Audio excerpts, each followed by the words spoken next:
Hey mates, before we start the show, I just wanted to quickly jump in and let you know that our great friends at Stupid Old Studios, where we've recorded most of these podcasts at, they are moving and they're trying to raise some funds to help make this happen with an Indiegogo campaign. There'll be a link to this in the show notes. If you feel like you can kick in a bit, that'd be great. Yeah, do go on. We wouldn't exist without Stupid Old Studios, and they help out so many other Melbourne comedians and comedy groups, and from up and comers to people that are absolutely smashing it all around the world. They help out so many people, and we love them dearly. So if you've got anything that you can throw in there to help them move, that'd be great.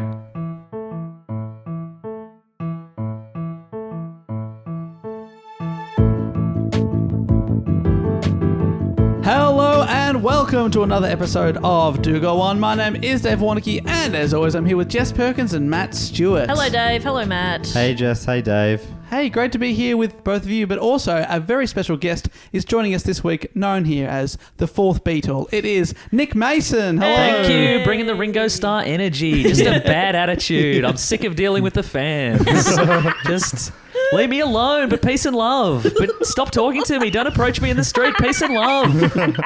You know he's like that now? Yeah. You know Ringo Starr's like that now? Yeah, because he's an old man. You live long enough, you have the right to tell people, I don't have time for you anymore. Am I Paul then? Paul's the most versatile. Oh, let's figure it out right now. The cute one. He's lefty. Paul's the best Lefty. one. Yeah, he's obviously the most longevity. My dad as a young man looked like Paul McCartney, so there's some genetic There you go. connection there too. I saw an article yesterday, had the clickbait title, which is the richest Beatle? I'm like, yeah, well, obviously you're ruling out the two dead ones Straight off the straight bat. off the bat. Then you got, I mean, let's be honest, Ringo. I didn't need to read the article, but I checked. It was Paul. Yeah, it's going to It be was Paul. Right. Yeah. That was Even an though easy technically one. he's also dead, but Technically. Technically. Yeah. A lot of technicality there. remember he had bare feet in that photo? Yeah. Obvious. Obviously dead. Confirmed. Now, it's great to have you here, Meso.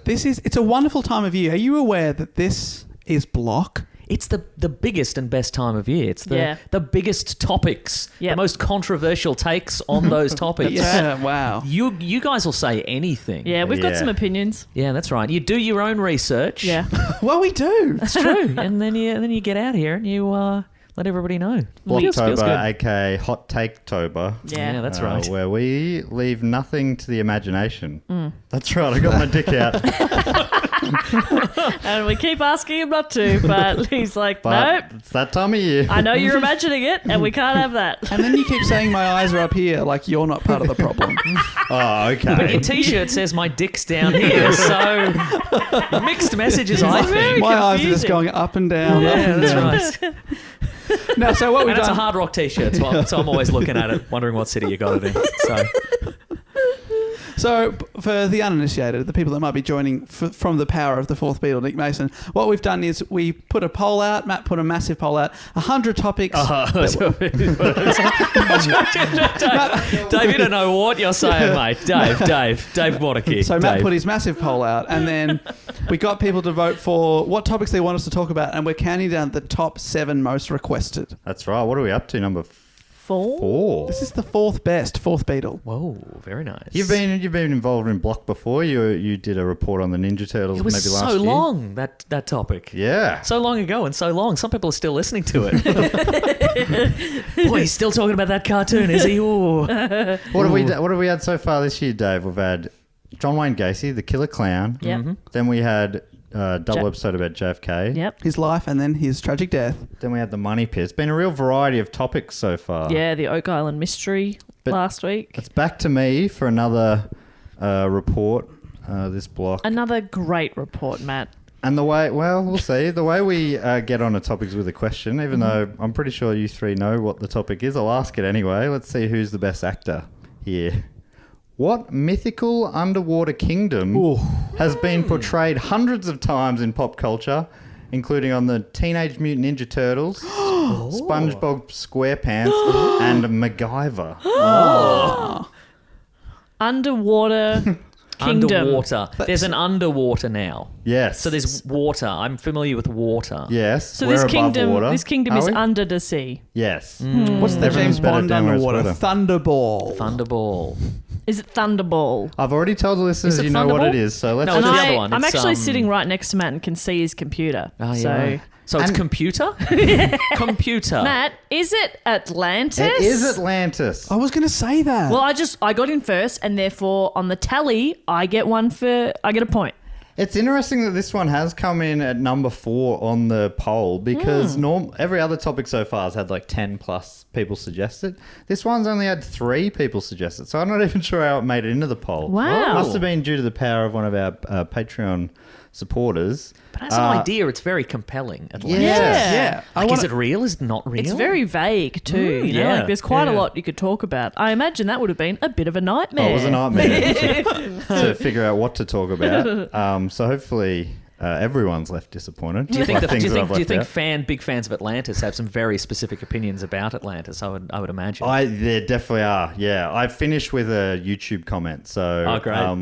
I look forward to that. Bit of sizzle for the end of the report. Oh, that's an interesting And source. Some strong opinions. When I only saw it right at the end, I'm like, I want to do my own research about this, which is basically what the comment was asking us to do. But the people who have suggested it officially into the hat, Lucinda Spiliopoulos from Melbourne, Hilary McKay from Wellington, and Rich Compo from Washington. Rich Compo. What a payout. What a payout. I think Rich might have been the Patreon who would have had the power to put it into this vote. Rich, if you're Amazing. out there and listening, come to Melbourne. Just tell people your name. You will not pay for a drink the entire time you're here. G'day, I'm Rich Compo. I'm bloody bet you are, mate. Did you put it in the list because he gave you some rich compo? Yeah. Good little Bunsen. I reckon this comes up every time his name comes up. Yeah, probably. Sorry, Rich. What a great name, Rich. Great name. So, shall we begin? Yes. So, Atlantis, the mysterious island nation that sunk under the sea. It's been the subject of fascination for more than 2,000 years. So, what's its deal? The earliest I known... don't like this editorializing already. I don't like it. I don't like this informal style. Yuck. Yuck. Stick to the facts. Yeah. The earliest known references to Atlantis comes in the writings of famed Athenian philosopher Plato in his dialogues Timaeus and Critias from around 360 BC. Apologies for any and all pronunciations in this episode. According to History.com, via the character of Critias, Plato describes Atlantis as an island larger than Libya and Asia Minor put together, located in the Atlantic just beyond the Pillars of Hercules, generally assumed to mean the Strait of Gibraltar. Right, So so very that's specific. massive. Yeah, it's a huge island. Basically a small continent. Yeah, wow. I think I saw somewhere around the size of Texas, some people. But I mean, these are all estimates based on what they thought those places were at the time. Right. In 360 BC. So it's still slightly vague, but it's very big. And Anyway. also at the time, people counted by saying one too many. So, Yeah. you know, just...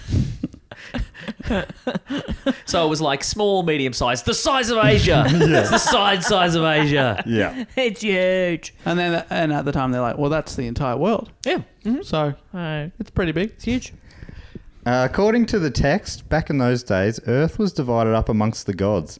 Athena looked after Athens, for instance, which makes some sense. And Atlantis was allotted to Poseidon. Oh, not Atlanta. Yeah, it makes a lot. That doesn't make as much sense. You familiar with Poseidon? Yeah. Australia, Paul Hogan. Yeah. He presided over it in ancient times. That's our god. Yeah. Hogs, I think. Hogs, Yeah. that's right. Poseidon fell in love with a human named Cleto, and together they had a bunch of kids. 5 sets of twin boys, Oh my to be exact. God, what a nightmare. Whoa, one question. Oh, 5 boys would be enough. 5 sets of twins. Oh my God, that house would stink. Yeah. Oh. Us twins smellier than normal. Normal. As normies. Smellier than normies. No, just that they're so. Twins literally doubles the amount of people you're dealing with. Twice as much poop. Teenage boys, oh my God, they reek. Sorry if you're a teenage boy, but bloody hell, have a shower. Jeez, I bet they were sitting down have a listen to a podcast not realising they were going to be attacked. Jeez Louise. My nightmare is just having like a bunch of boys. You know, I was once a teenage boy. Oh my God, yuck. I still am.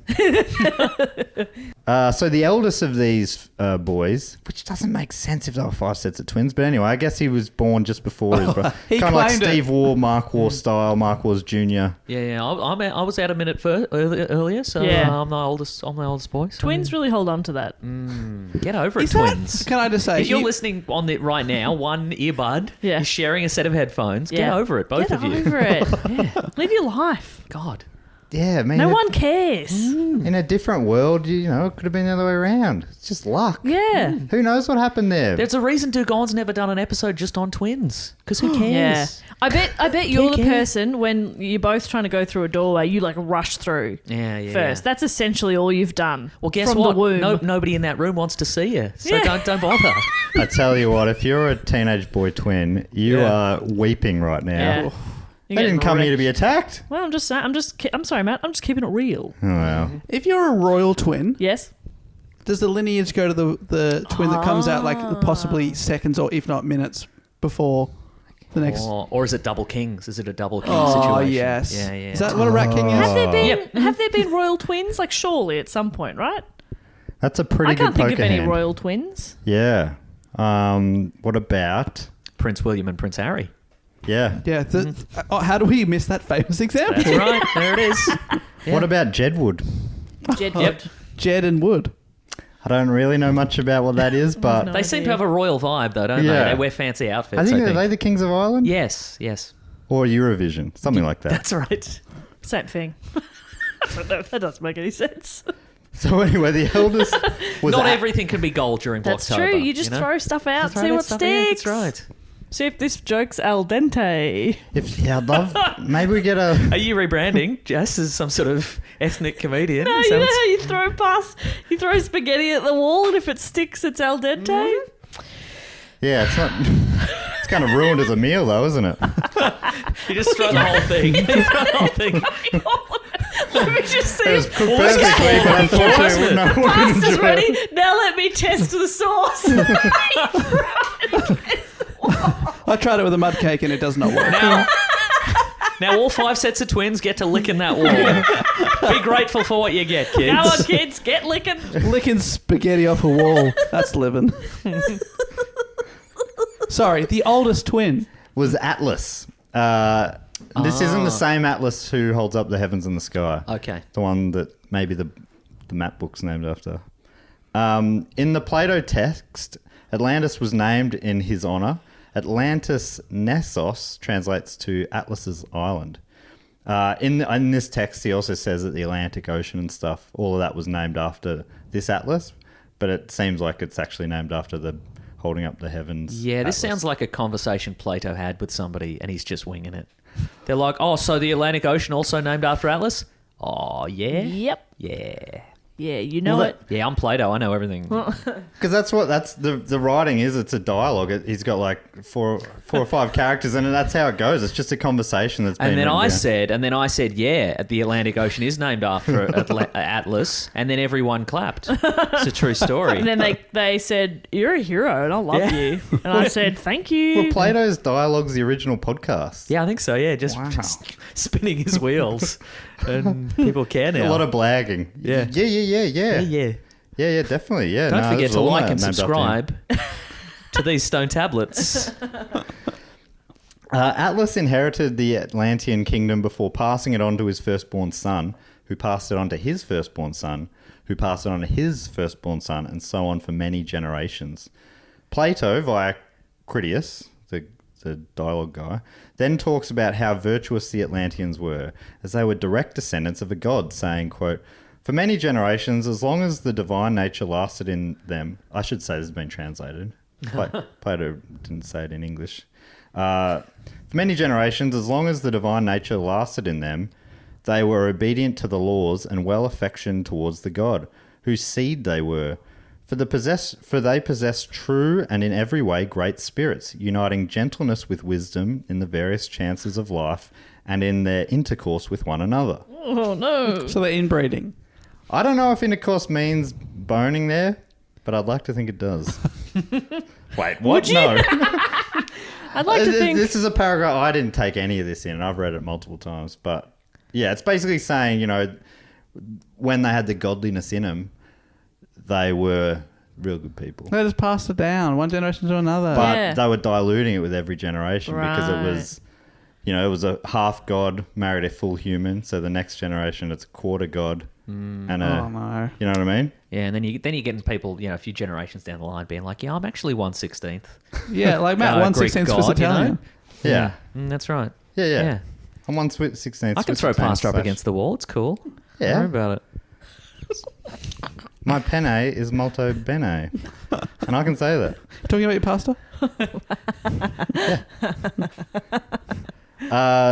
Plato goes on. They despise everything but virtue.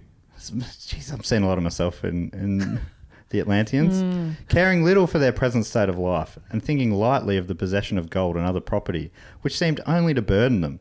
Neither were they intoxicated by luxury, nor did wealth deprive them of their self-control, but they were sober and saw clearly that all these goods are increased by virtue and friendship with one another. Oh, sounds like they were really wasting a private island. Yeah, right. I mean, Yeah. these are not the type of people that should have a private They're outside island. the 3-mile limit. They can do whatever they want. Yeah, no that's right. laws out there. Technically international waters on Yeah. all sides. That's Oof. right. Girt by international They don't waters. sound cool so far. They sound like Nerds. just nerds, exactly, Yeah, nerds. probably We don't virgins. care for gold. We just care for being virgins. Yeah. Yeah. Nah, get some gold and some roots. Yeah. Get the two things that are Some important in golden life. roots. Yes. Oh, now we're talking. Well, I think you're going to enjoy the direction they travel in. Ooh. According to Willie Dry, writing for the National Geographic. I'm sorry. Try. Speaking of virgins,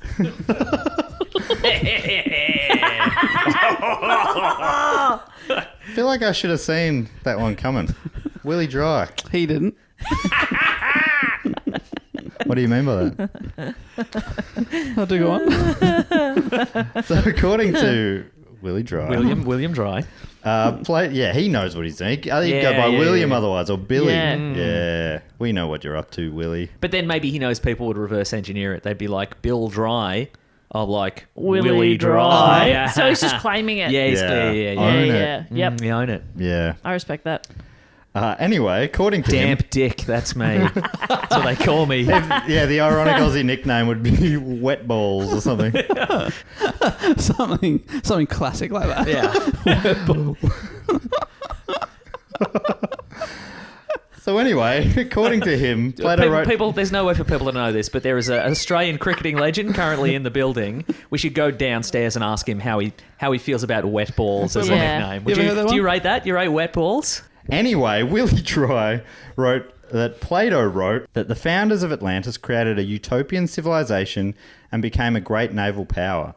Their home was made up of concentric islands separated by wide moats and linked by a canal. I had to write that out phonetically because canal is maybe my hardest word to pronounce. As opposed to, is it different to a canal? Got him, Dave. You got him. I really struggled with that word and I wrote canal, but it's... What? How do you say it? Canal? Canal. So it's as written. The Suez Canal. Man, that's so funny. I mean, this is late last night when I'm having this conversation with myself, but that's so funny that I phonetically wrote it Because wrong. you said that, I genuinely wasn't razzing you. I was like, oh, is that different? No. And I thought you were Canal. making a Canal. point of it being It's a canal. Oh, man, that is funny. Look forward to people Dave, laughing you at me. inadvertently got him a ripper. Yeah, I got you. It's actually pronounced canal. Well, that's the hole I don't want to fall into. Willie Dry. So it's this island. He describes it. It's a lot of circles. It's a fun looking place. The lush islands contain gold, silver, and other precious metals, and supported an abundance of rare exotic wildlife. There was a great capital city on the central island. So all the twins got different sections of the island and stuff, and they all sort of ruled them separately. And to be clear, Plato is just making this up. Yeah. Well, that's probably the main theory. Yeah, because he's like, and it's very well built, and there's like gold and Oh, jewels, and It's like so cool. everybody's really clever like me, and they want me to live there, but I live with you, the gross, dirty mud people. I hate you all. That is kind of right, but he also, I mean, he's using them supposedly as a sort of a an allegory. That's the a main platonic ideal, if you will. Exactly. So, like I was saying before, the first generation, half god, half human, and then the godliness is diluted as the generations go on. And soon they were conquering other lands, such as Egypt and Africa and others through the Mediterranean. As their divinity was fading, their human nature was growing and their ethics declined. And so he's saying human nature. Yeah, so the godliness was decreasing and so was the cleanliness. Yes. Yeah. According to Critias, when the divine portion began to fade away and became diluted too often and too much with the mortal admixture, and the human nature got the upper hand, they then, being unable to bear their fortune, behaved unseemly, and to him who had an eye to see grew visibly debased. For they were losing the fairest of their precious gifts. But to those who had no eye to see the true happiness, they appeared glorious and blessed at the very time when they were full of avarice and unrighteous power. Nice. That's the stuff. That's what I like. This is, it's like, it's almost talking about like the rich and famous. So they look like they're having a great time, but they're actually living a real secretly they're debaucherous- way more miserable than you poor people with nothing to eat. They hate it. Yeah, they hate this ambrosia and these grapes. Hate it. So while Atlantis was portrayed as a land of declining morality, Athens, on the other hand, in the same story, was virtuous, and the Athenians were excelling at their work and living in moderation. Soon the Atlanteans tried to conquer Athens, and the two powers went to war, with Atlantis the sea power, Athens the land power. And the land power of Athens came out victorious. Well, let's think about that. The sea, submarines, stupid. Maybe some ships. Land, you got tanks. You got animals that could swim. You know? Buildings. I would Buildings. hate to be some sort of twin teenage boy submarine captain right now. You would be feeling pretty bad about yourself with your stupid co-captaining a stupid submarine. Stinking up the submarine. It's like, yuck. Ugh, There's no yucko. airflow in a sub, is there? Whoa, can't crack a window. Cool. Hey, Dave, so we've got George and John between us as well, by the way. We've got to figure that out by the end of the episode. Oh, yeah, we got to slip in... I got to slip in a secret The word. two dead, they left us the dead ones. George and John. Where's George from? Oh, the Beatles. What I thought you were doing there was... Let me explain. I thought you were saying we've got to somehow slip John into this episode. Yeah. Because every episode from the last few weeks has been about John. We've done it! And I thought you were saying we've got to get George totally in there forgot too, about but we've that. already done it with John Lennon at the start of the episode. Every episode's about John these days. Perfect. Love John. We've accidentally been talking about John each week. It's But that was fully accidental because I don't know if there is a John in here. All right, so George and John. So who are you claiming, George or John then? Well, I'm not claiming either. But I mean, I think they've left us with two pretty good ones anyway. Even though they're Two dead. of the top four Beatles. I feel Yeah. like Dave might be George. Yeah, you reckon he's the George? Thanks everyone. The quiet Beatle. George is great. He wrote some great songs. John Lennon's seen as the genius one, though. Yeah, and he died. Not so smart now, John. Didn't see that coming. Yeah. That's true. I'd say you're a genius. Didn't bloody imagine that, did he? I definitely feel like I'm That's the Ringo. right. I'd high five you. I'd high five you. Everyone feels like they're the Ringo. I think if you go into it thinking, I'm John, you're probably a narcissist. Yeah. Perfect John. You know? Yeah, John. Right, exactly. Anyway, I don't know. Sorry to sidetrack us again. So Athens, this is in Plato's dialogue still. Athens defeats the Atlanteans. To rub salt into the wounds, the gods get together and decide to punish the Atlanteans further for becoming this debased. Kick them while they're down. They just lost a war. Yeah, exactly. Salt in the wounds are already in the ocean. Oh, gosh. They're already salty as hell. So they get Poseidon to beset them with earthquakes and floods, sinking the once powerful island to the bottom of the ocean in a day and a night. It's quick Whoa. for a big island to hit the bottom of the sea. But, you know, like Surely that that crab would- said, everything's better down where it's wetter. That would cause tsunamis and stuff. Yeah. You know, elsewhere. Yeah, imagine. Such a massive thing suddenly underwater. That's going to affect your bloody water pressures, your tides. Affecting my etc. bloody knee. Oh, when the my weather God. goes bad, my knee's Oh, yeah. all Yeah. sore and that. The old war wound. Yeah, to this day. That yeah. creaky knee. Yeah. Gotta Always get the know when washing off the rain's line. coming. That's right. When my knee goes, I know, get the washing Yeah. off the lawn. I'm just eating corn on the roof. The rains are Mixing here. a lot of things. Yeah, just ads I remember watching as a kid. That is a fuck. That's a good ad though. Yeah, right. That's an all-time classic ad. Yeah, big time. Not enough ads for corn anymore. It's true.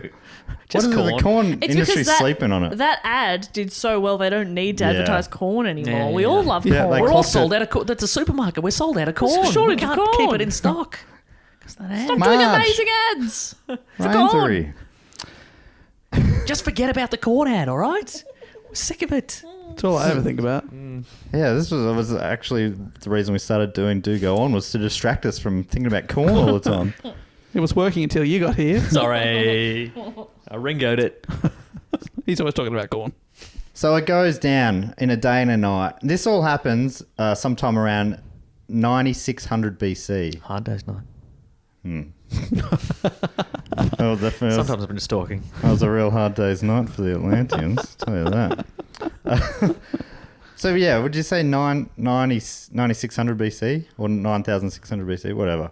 But anyway, it was a good 9,000 plus years prior to Plato being the first one to record the story. Sure, okay. I heard it from a friend of a Yeah, friend yeah, of yeah. mine. And that's, yeah, in the text, the character of Critias heard the story via an elaborate game of telephone, basically, over a 9,000 year period. According to History.com, Critias says he heard the story of Atlantis from his grandfather, who had heard it from the Athenian statesman Solon. That's about 300 years who heard of it the from time. who heard it from his uncle who Yeah. worked at Nintendo and got him all the games ahead of time. That's true. And I actually have kissed a girl. She just lives in a different state. She goes to a different school. Goes to a different school. I really covered my tracks. Different state. to a country. She doesn't exist. No, too far. So yeah, heard from Solon, 300 years prior to Plato's time, who had learnt it from an Egyptian priest, who said it happened 9,000 years before that. That's all sure, about sure. The last bit is just like, He's like, anyway, yeah. So that And so on and so forth. Did you Yeah. write just an etc. in there? It's like me now telling you, oh, I heard about this thing that happened 9,000 years ago. Yeah. yeah. Like, all right. Why would I believe that? Yeah. Or give a shit? But I guess Plato is famous. And people, you know, the people talk about the Bible sometimes. They're like, you can't trust it. It was written by people hundreds of years later. You know, this one, 9,000. This is like 10, 15 times 600. that. Yeah, but I mean, apart from anything else, it's unclear.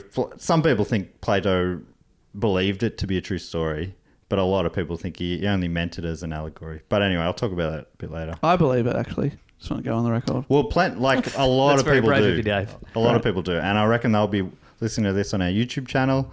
And please, look, I don't know. Hey, just I'm comment- sorry. I comment don't the- mean we're not making fun or anything. It's cool. I wish it was real. I'm making fun, and I hope it isn't real. I know it is real. So So I say, all you guys, bloody go find it. Walk into the bloody ocean. That's what I reckon you should do. All you listening, get out of here. Maybe you'll find Atlantis.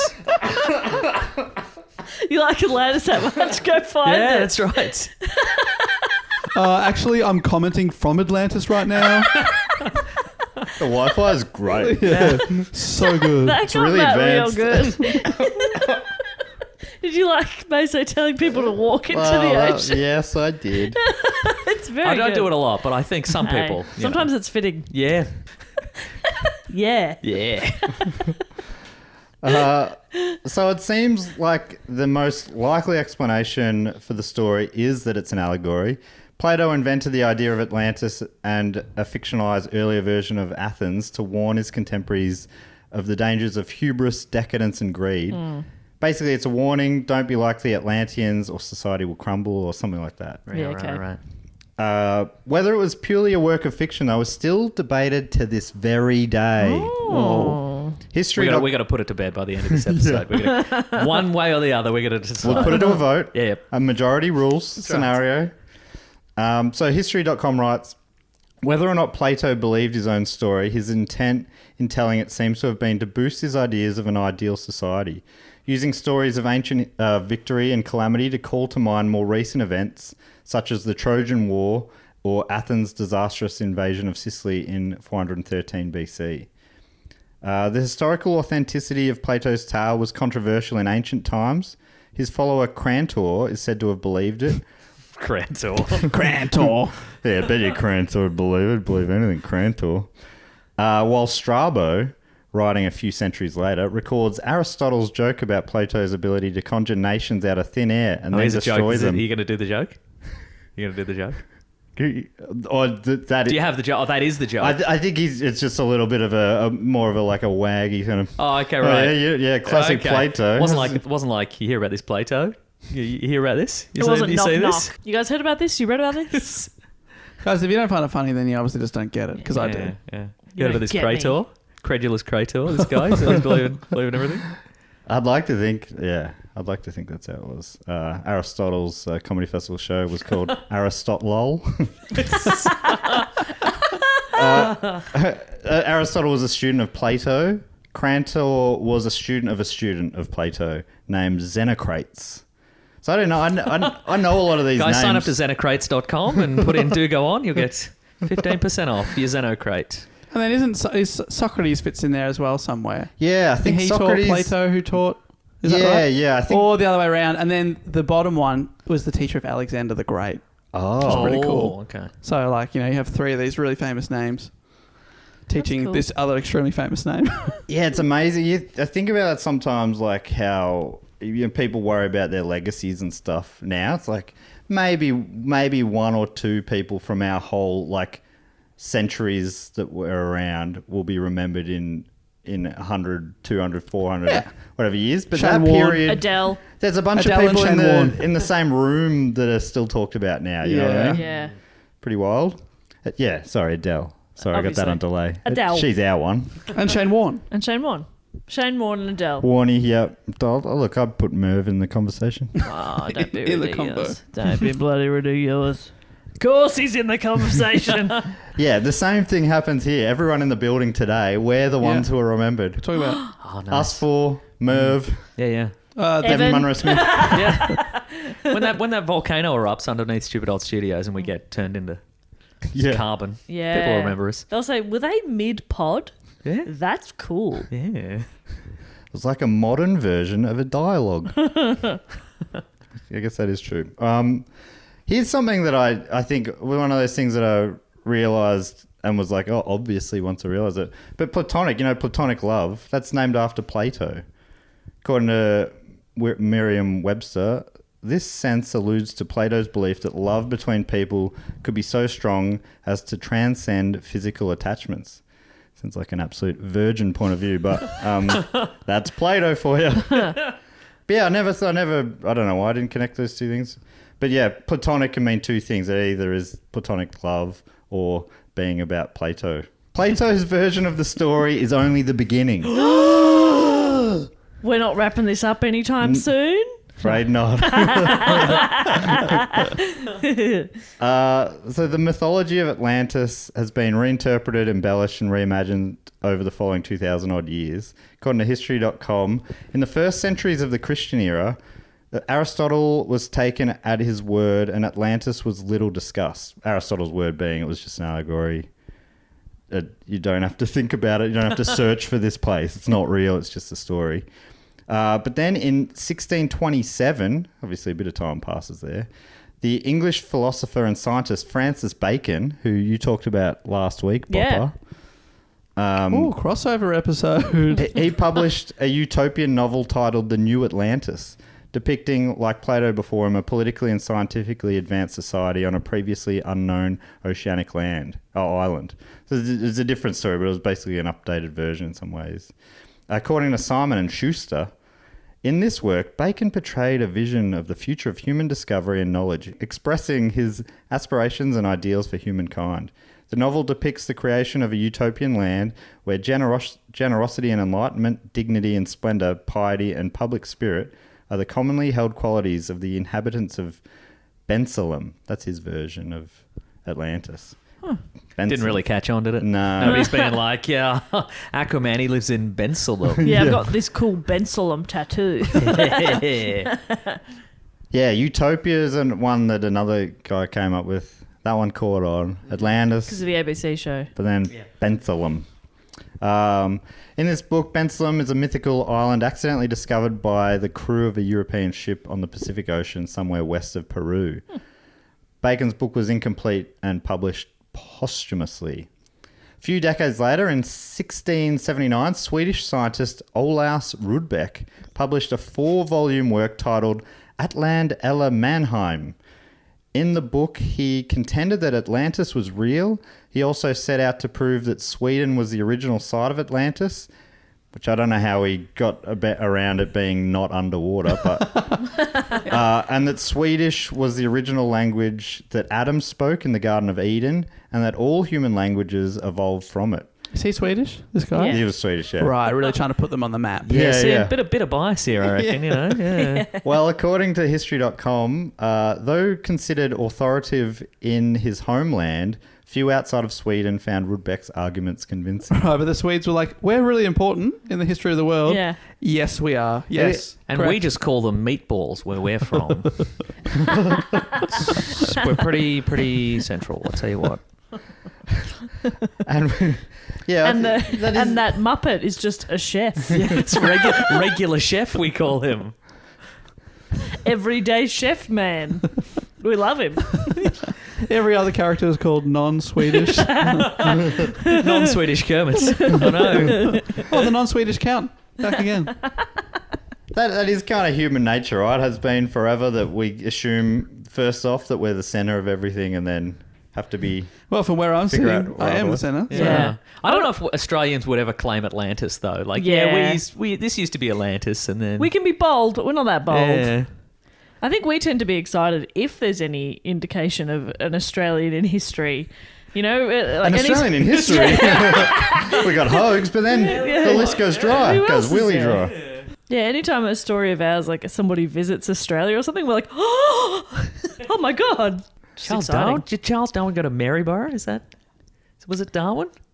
Somebody else. Somebody famous. Doesn't matter. Is this the Queensland one, the Victoria one? The Victoria one. Oh, that's when my mum was Yeah. born. Oh. That's the famous person we're thinking of? Yeah, my mum. Yeah. Yep. My mum did go to Maryborough. Yes. Is your mum the one related to the Prime Minister? No. Wow, you got fame on both sides. Yeah, maybe I was born for this fame. I mean, Maybe it was Dickens. Might have been Dickens. Dickens. That's like both very cool. Yes. Maybe both. Oh my god! Imagine. Together? Yeah, as a team. They did like a documentary travelling Yeah. around to Victoria. What a team. It was Mark Twain, guys. Mark Twain. I was close, though. Wow. Jeez, we jumped around The there. three didn't of we? them. Yeah, all three. Yeah. Wow. Yeah. I'd watch that doco in a heartbeat. According to, I found this great website, wikipedia.org. Oh. And it talks a little bit about Olaus Rudbeck's work. It says, his work was also criticised by several Scandinavian authors, including the Danish professor Ludvig Holberg and the Swedish author and physician Andreas Kempe, both of whom wrote satires based on Rudbeck's writings. Feels like it would have been it would have been shooting fish in a barrel, probably, Yeah. parodying something like that. But yeah, a real comedy of errors, this Rutberg. Then jumping forward a couple of hundred years, in 1882, this seems like the big one. This is when, if it wasn't for this, we probably wouldn't think about Atlantis much, and it wouldn't be in pop culture. But I think about it every day. Yeah. Yeah, well, if it wasn't for 1882, you wouldn't. It's really impacting my day-to-day life. Whoa. So in 1882, a guy named Ignatius L. Donnelly published Atlantis, the Antediluvian World. Donnelly was an interesting character, a lawyer, US congressman, farmer, writer, and amateur scientist. Great combo. Wow. Yeah. He had his Great fingers name, great combo. in many pies. I mean, it's one of those names that starts so strong. Ignatius. Ignatius L. I think Donnelly's enough, but don't you want it to be more than that? Yeah. Yeah. Hoffel-Braffen or something. Yeah. Yeah. Yes. I mean, is it not too late to change, mate? Ignatius Pop. Oh, Probably. Oh my god. It's probably his name, right? that's so good. So I'm going to give you an abridged biography from Britannica of Donnelly. Born November 3rd, 1831, Donnelly grew up in Philadelphia, where he became a lawyer. In 1856, he moved to Minnesota. Am I saying that right? Yeah. With another ex-Philadelphian, John Neninga. Together, the two founded a town intended to be a cultural and industrial center. They named it Neninga City, which feels like Donnelly got a little ripped off there. Yeah. Like Van Halen being called Van Halen.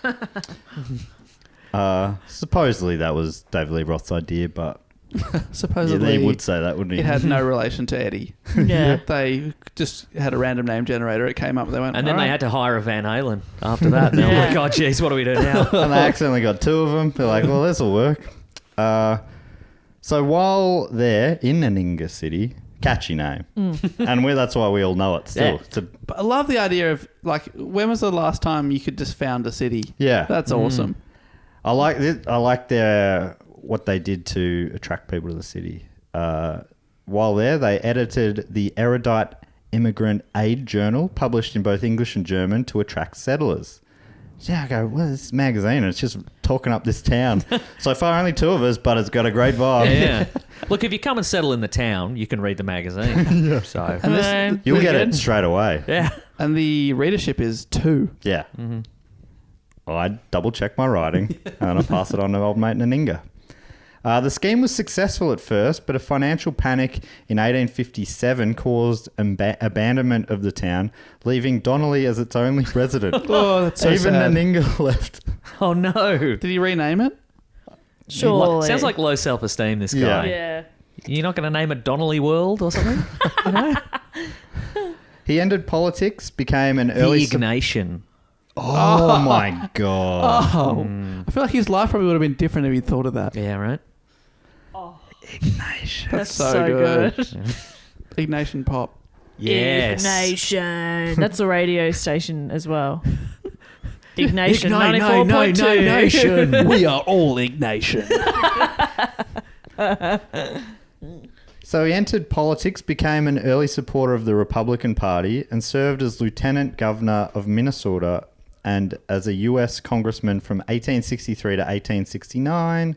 He left Nice. the Republicans in the 1870s and was active in several minority party movements representing the interests of small farmers and workmen. Returning to Neninga City, I mean, if once he leaves, is it still a city? No. So he went back and edited a liberal weekly, the Anti-Monopolist. I guess it was against the board game. Yep, strategies for beating Monopoly. In which he attacked bankers and financiers whom he regarded as public enemies. Donnelly's first and most popular book was Atlantis, which traced the origin of civilization to the legendary submerged continent of Atlantis. You probably figured that last bit out.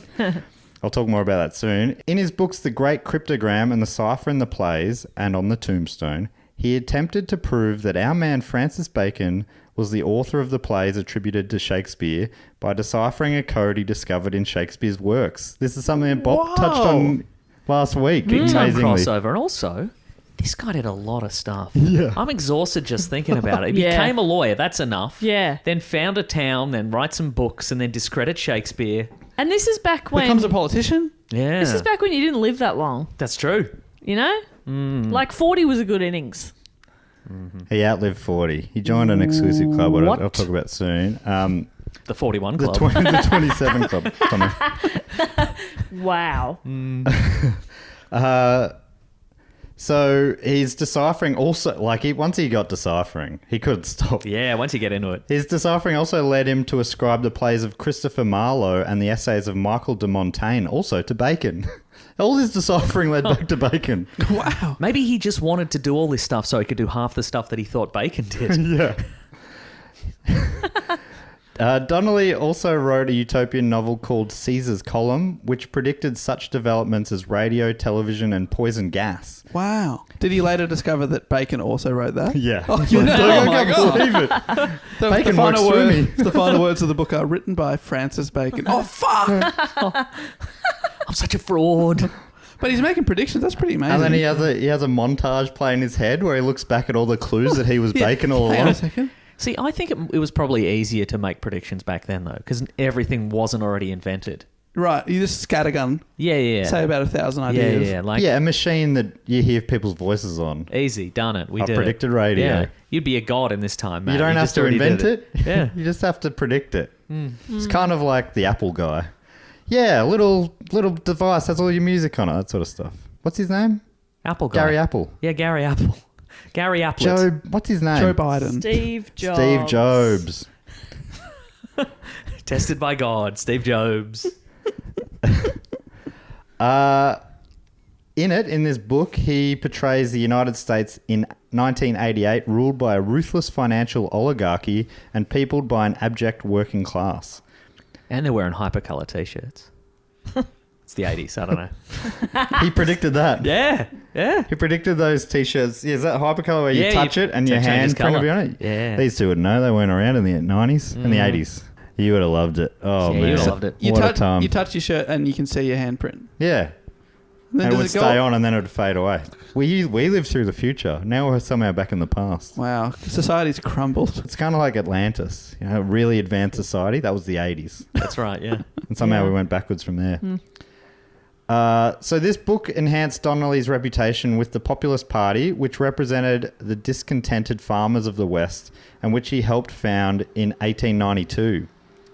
At the time of his death, he was vice presidential candidate of a splinter party called the Middle Road Populists. Wow. Not the most adventurous name, is it? Having middle... Better things aren't possible. Or worse things. So he died at the age of 69, joining Nice. other members of the 69 Club, including previous topics Alan Rickman and David Bowie. Oh, three of the best. And- They're all up in heaven doing what they do best. yes? Go on. Probably acting and writing and stuff. I don't know. Making music. Yeah. What they individually do best. Mm. For two. Yes. He's looking around waiting. And here's my turn. And there's always one of the three just watching. Oh, yeah. Yeah. I mean, it's inclusive, but not Yeah. all inclusive. Yeah. Could it 69. work if you added a third? Something More to think You'd have about. to, you'd Yeah. have to be in a triangle. Yeah. Yeah. Mm-hmm.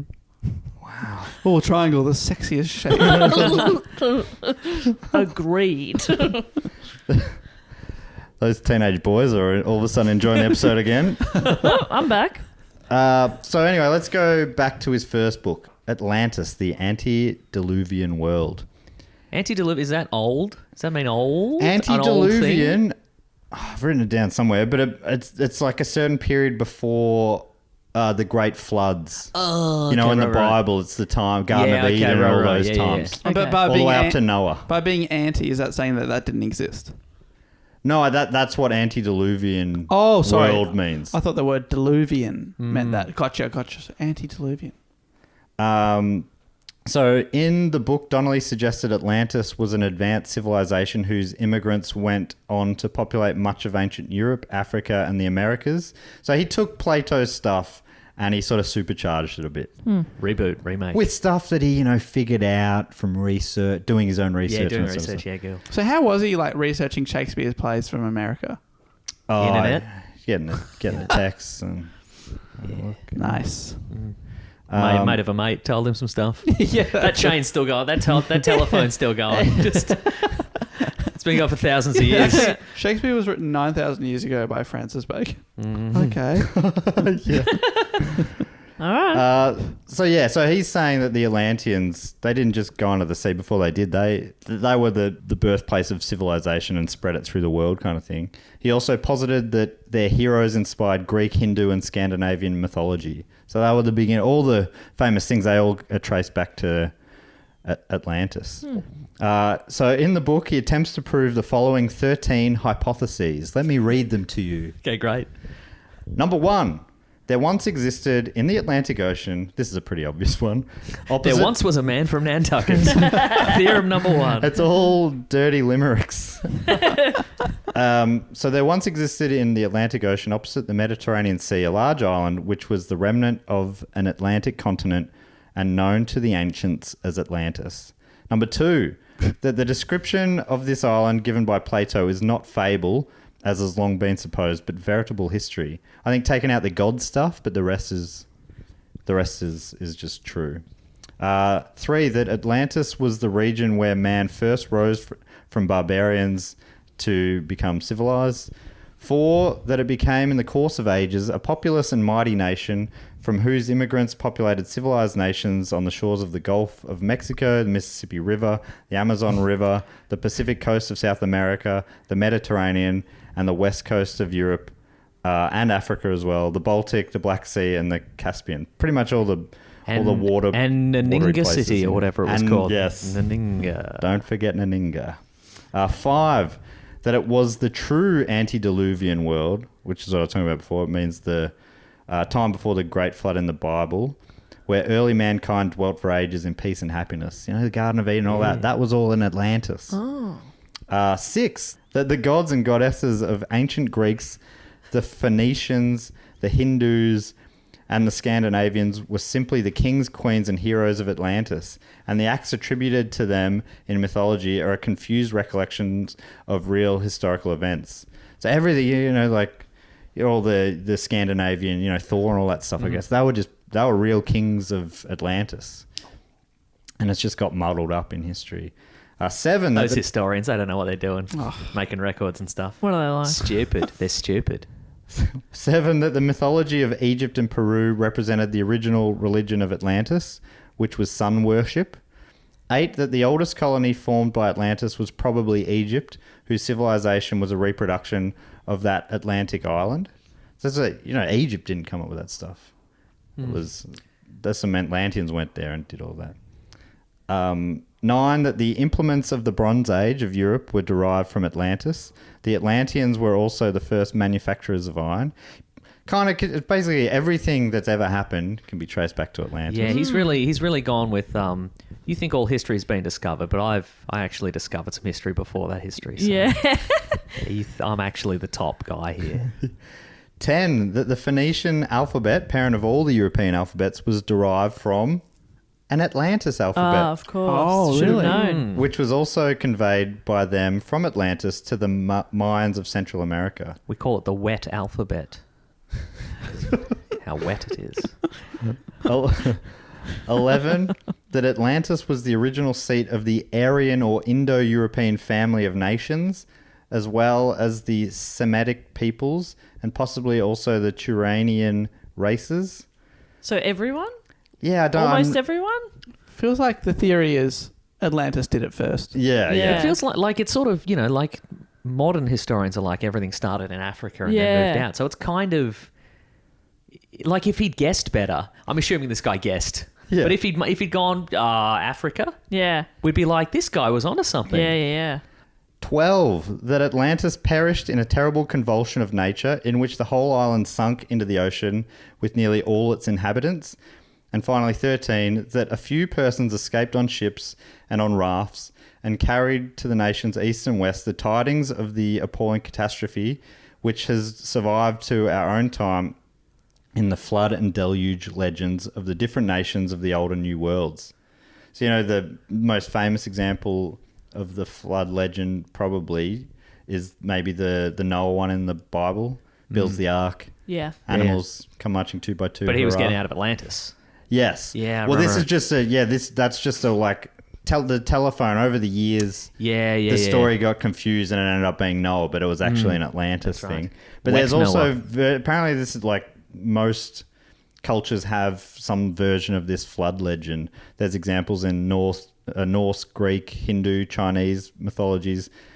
But as it turns out, according to Ignatius, these stories all evolved from Atlantis. You know what I mean? So he's saying that the big flood happened there, and then everyone just over time just got confused and they thought it was their own story or whatever. Great. So how has he gone back through the telephone and deciphered all of this then? Yeah. Well, How does he know? A lot of logic leaps, I think. Yeah, okay. a lot of guesses. Yeah. Oh, they've had a flood. Probably the same flood. You know what? I reckon that flood came from Atlantis. How many floods could there really be? Yeah. Huh? You know what I mean? Over 10,000 years. How many floods? Yeah. I mean, sure, Naninga was flooded like 50 times. It's unlivable. But, We built it on a swamp. Yeah, it's on a floodplain. We thought that'd be great, but Good for crops. turns out floods a lot. It's in the name. Yeah. Should have looked up what that I meant. feel a bit silly, actually. Floodplain just sounded cool.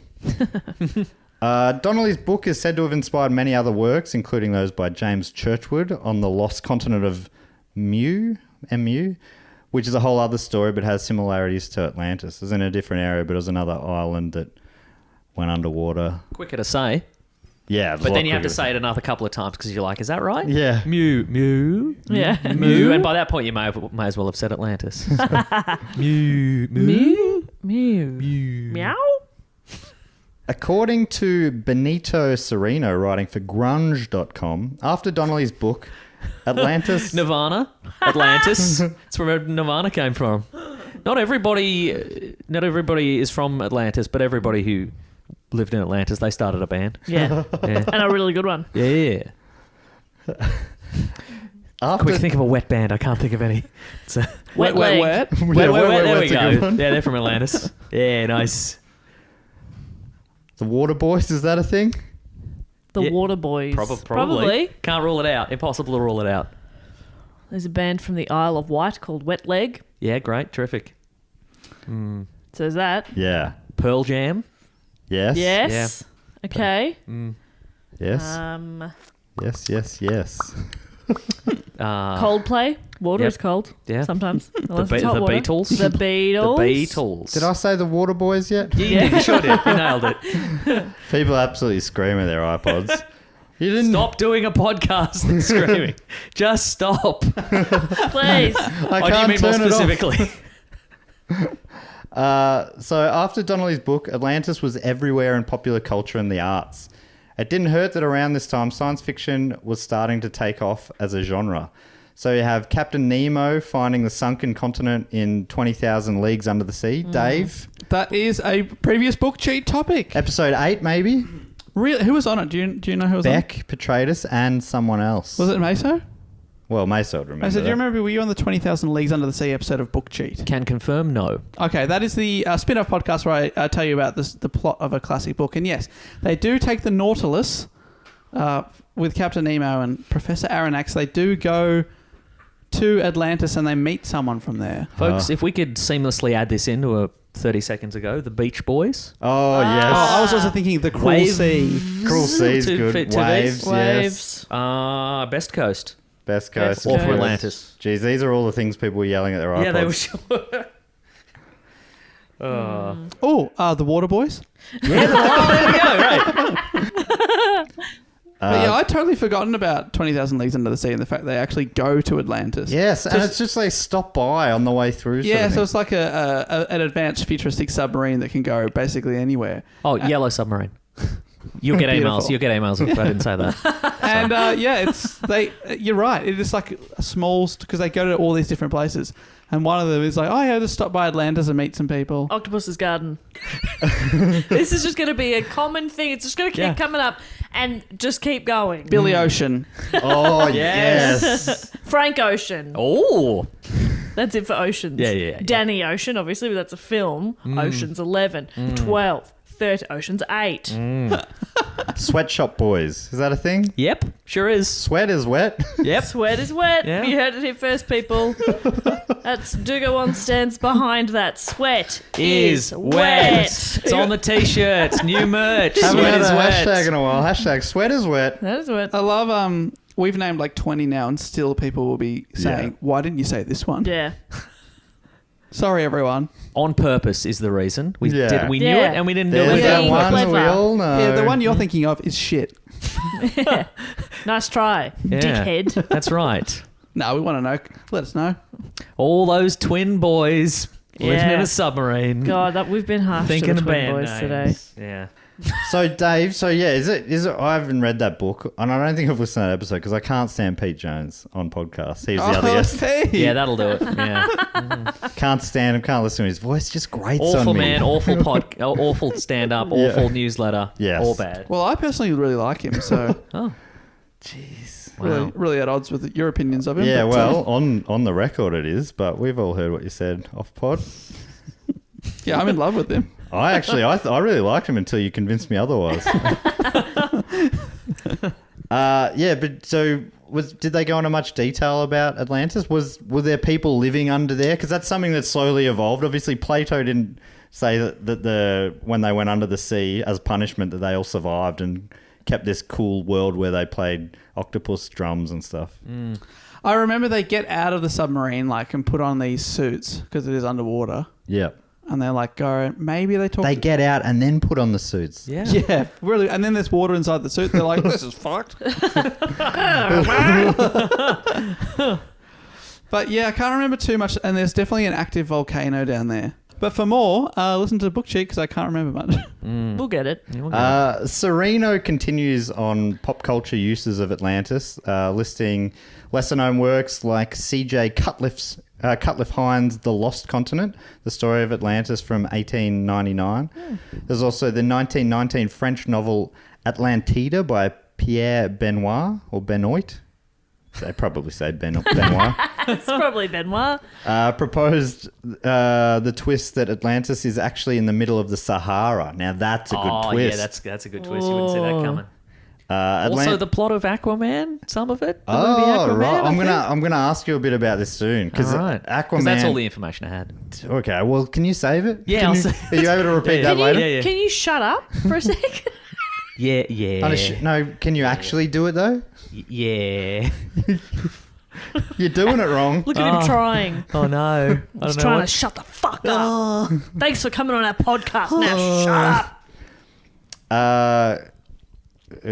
Serena goes on. Atlantis has since featured in books of all kinds, from Robert E. Howard's Cull to Ian Colfer's Artemis Fowl. Oh, yeah. The first 4 films to go to Atlantis were all adaptations of Benoit's Atlantida, apparently. The first to do its own thing was the serial Undersea Kingdom, featuring unabashed Flash Gordon ripoff Crash Corrigan. Crash Corrigan. Oh, that's good stuff. That's quite unabashed. Yeah. That's Mom, can we have good. Flash Gordon? We have Flash Gordon at home, and then you go home and it's Crash Corrigan. You know what? I'm just based off the name alone, I think I'm going with Crash Corrigan. Yeah. What about Crash is good. What if it was Clash Corrigan? Is that better or worse?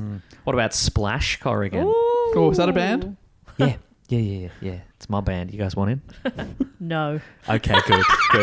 It was just out of politeness. I just asked out of politeness. I was hoping you say no because I don't want you in my band. Do you ask everyone you meet? You order Yeah. a coffee, you invite the barista to be in your band? Yeah. God, you must be wishing for no, because if people say yes, I'm too polite. I regret it. I don't like it.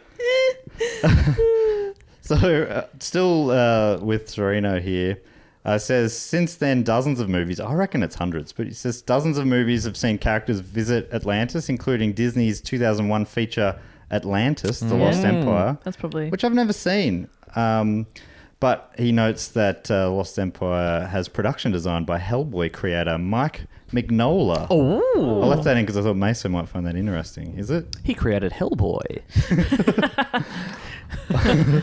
Also in 1994... And that's interesting. Mike is short for Michael. Welcome to my... in 1994, MacGyver found Atlantis in a TV movie, which is pretty fun. That's fun. Do you have a follow-up to that one?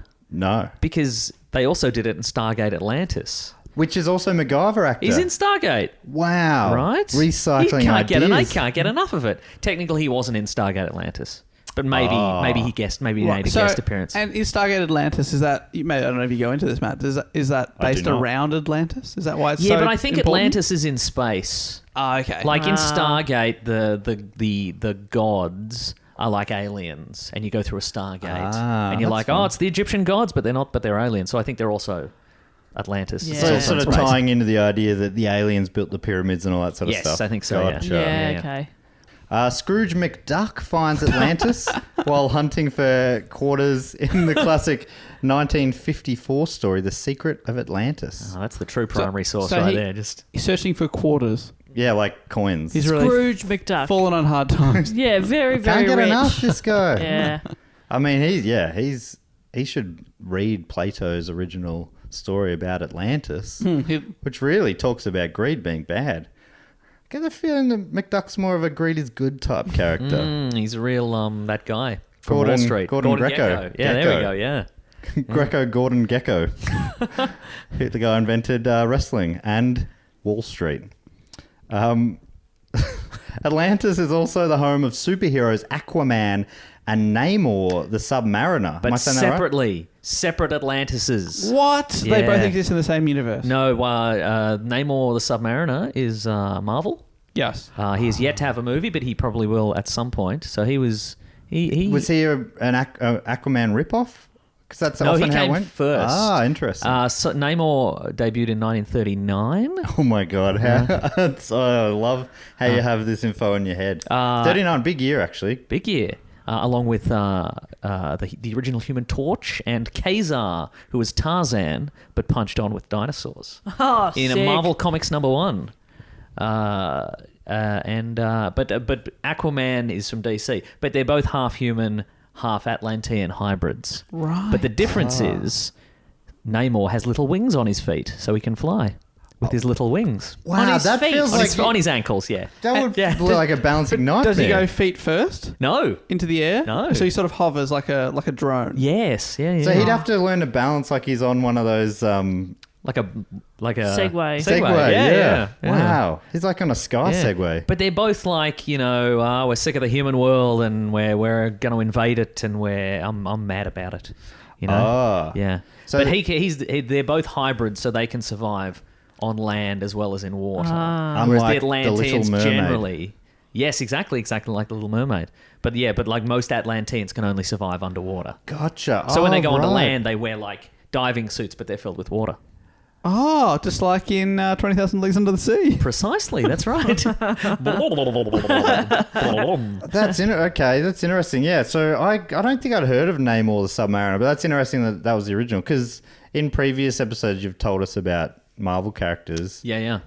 I vaguely remember that you said that often Stan Lee and the Marvel crew would take a DC thing and Yeah, but this is the opposite, I think. Yeah. This was many decades before Stan Lee got his hooks in. Yeah, So, cool. Oh, that's cool. Yeah, but I don't know if I don't know if Aquaman is a ripoff of the Submariner specifically, but they share a lot of. I think it's basically like, okay, well he lives in Atlantis. How do you make him? How can he fight crime in New York City or whatever? Yeah. Just say he's half human, whatever. Right. So Yeah, it sort of feels like it's the kind of thing that two people would get to a similar idea. yeah. And another one is apparently Superman's college girlfriend, Laurie Lamaris, is also from Atlantis, apparently. You familiar with... Vaguely, I think she's been written out of continuity. I think Okay. she's. He loves the LL. He does, Superman. yeah. Lana Lang, Lois Lane. Larry. Legend. Larry Legend. Leisure Suit? That's Superman's current boyfriend in DC Comics, Larry Legend. Very controversial. So I looked up a DC fandom wiki, and it says, I mean, it's quite... I won't go Are you into going to it catch too me much. out here? Is it you No, going to no, gotcha me? I think that would be funny. Actually- it is. 1938. But it sounds like they've worked in with the things we've been talking about a bit, like the Great Deluge or the Great Flood is written into the DC world. A geological catastrophe that occurred some 9,600 years ago, the same as... Yeah, and often I think they have they have sorcerers, and the sorcerers do some magic, so they don't all just immediately drown. Right, When, yes. when the nation sinks. Oh, that's interesting. So I'm going to talk about someone who wrote in a lot of the sorcery and stuff coming right. up, and where a lot of that stuff came from, which is pretty wild stuff. But apparently on Earth 2, which is this one of the DC... Don't get me started. Okay. Here we go. Here we go, folks. No. I think they've changed it now anyway. But on Earth 2, like Superman and Batman started fighting crime in the 30s. And in Earth 1, they started fighting crime in the modern day. So they're different continuities that exist in parallel to each other. But in one, Superman and Batman are really old. So, Oh, that's fun. so Earth 2 is the World War II universe, Right. basically. Well, apparently in Earth 2, there are possibly 4 different versions of Atlantis alone. Okay. So that's where it's like I'm so amazed that you keep all this info in your head. Pushes out everything else, let me tell you. What's your PIN number? No, that I know. It's One of them, it says, by Aquaman's own words, my father, a famous undersea explorer, he turned to his work by solving the ocean's secrets. His greatest discovery was an ancient city in the depths where no other diver had ever penetrated. Really dry. It's hard under the sea for that to happen, but my father believed it was the lost kingdom of Atlantis. He made himself a watertight home in one of the palaces and lived there, studying the records and devices of the race's marvelous wisdom. From the books and records, he learned ways of teaching me to live under the ocean, drawing oxygen from the water and using all the power of the sea to make me wonderfully strong and swift. By training in 100 scientific secrets, that's got him swift. He became what you see, a human being who lives and thrives under the water. So that's one version of it. Yeah, they will. What occasionally is they will do in comic books is they'll swap out one ridiculous like scientific explanation for like a different scientific explanation. Right. So like, they'll be like, oh, radioactive spider. Nah, nanotechnology. Makes more sense, doesn't it, when you think about it? Right. When you think about it, yeah. Yeah. That was silly back when they wrote it. Yeah, but they were all back in that era. They were all about like I raised my kid in a pit of wolves and taught him how to be the best fighter in the world, and etc. Yeah. And now he's Aquaman.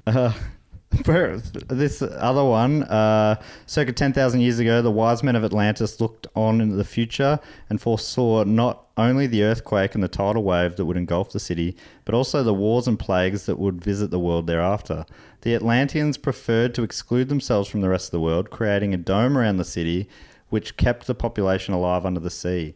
They weren't water breathers, and twice by a month their machinery would create a whirlpool until the surface in order to supply them with oxygen.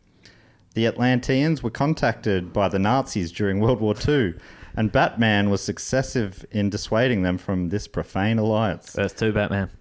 So this is wild. Okay. There's lots of so that's a totally different thing again. It was a dome and they breathe air under the water, but it's because of the dome. So there's all sorts of different versions of it anyway. Wow. And then like the most recent movie version, they're just sort of like they can breathe under the water, right? Yeah. Because of And the octopus plays the drums. octopus plays the drums. Very important. That's the main bit that I remember. That's canonical. He's a comic book character. He's they didn't invent him for the film. He's real. Is that he's true? not real. Meso, is that actually true? Yes. That is sick.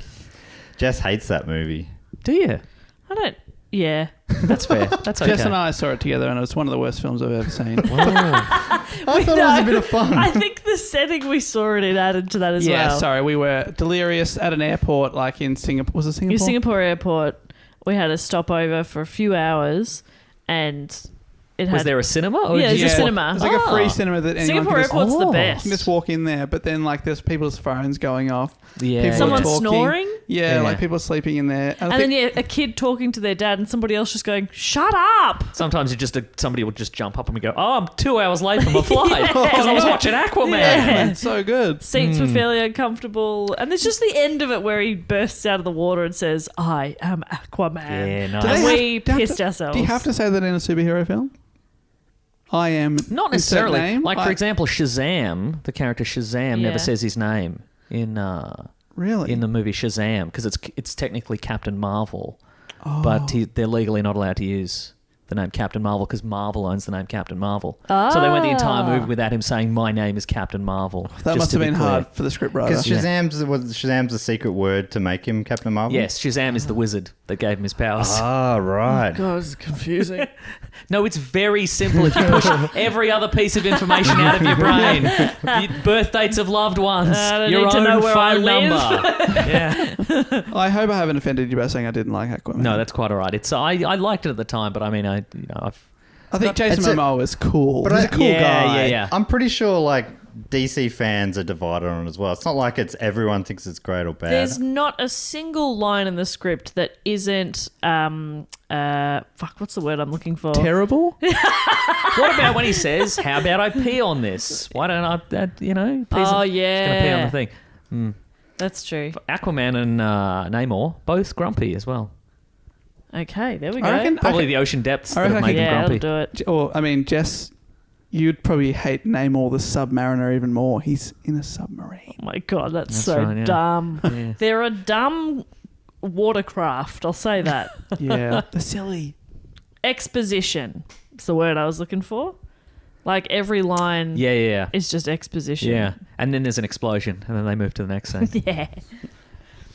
Yeah. Anyway, the Matt. Deep's another. He's from The Boys. Oh yeah, It's right. another right. version of a similar He's a character. pastiche. He's an Right. homage, I think, to the other. Gotcha. Because Aquaman sort of become like an archetypal character now. Yep. So Another. I always thought that The Little Mermaid was set in Atlantis, but it's actually Atlantica. So I don't know why Disney were like, Copyright. yeah, because I don't think you're hearing copyright. I think Plato's work might have slipped out of I copyright. don't know. He lived for a long time, that guy. So it's basically Atlantis. So it's a kingdom located beneath the Atlantic Ocean, and it's ruled by the Sea King, King Triton, and the Sea Queen, Queen Athena, which is obviously a nod to Athens, I guess, Yeah. and the whole mythology. So that's sort of interesting. But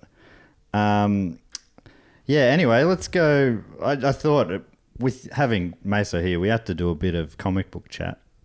So thanks for indulging me there. You're very welcome.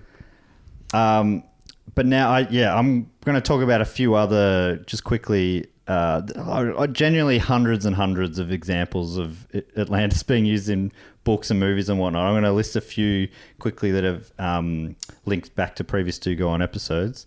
Like previous topic, Arthur Conan Doyle wrote a science fiction novel called The Maricot Deep, which describes the discovery of Atlantis by a deep-sea diving crew who find it's still inhabited by high-technology society which is adapted to life underwater. Oh. So at some point, this comes in where people they don't just go under the sea and drown. Sure. They adapt. Yeah. Very quickly. Because there's this... There's Quick as you can. A day and a night.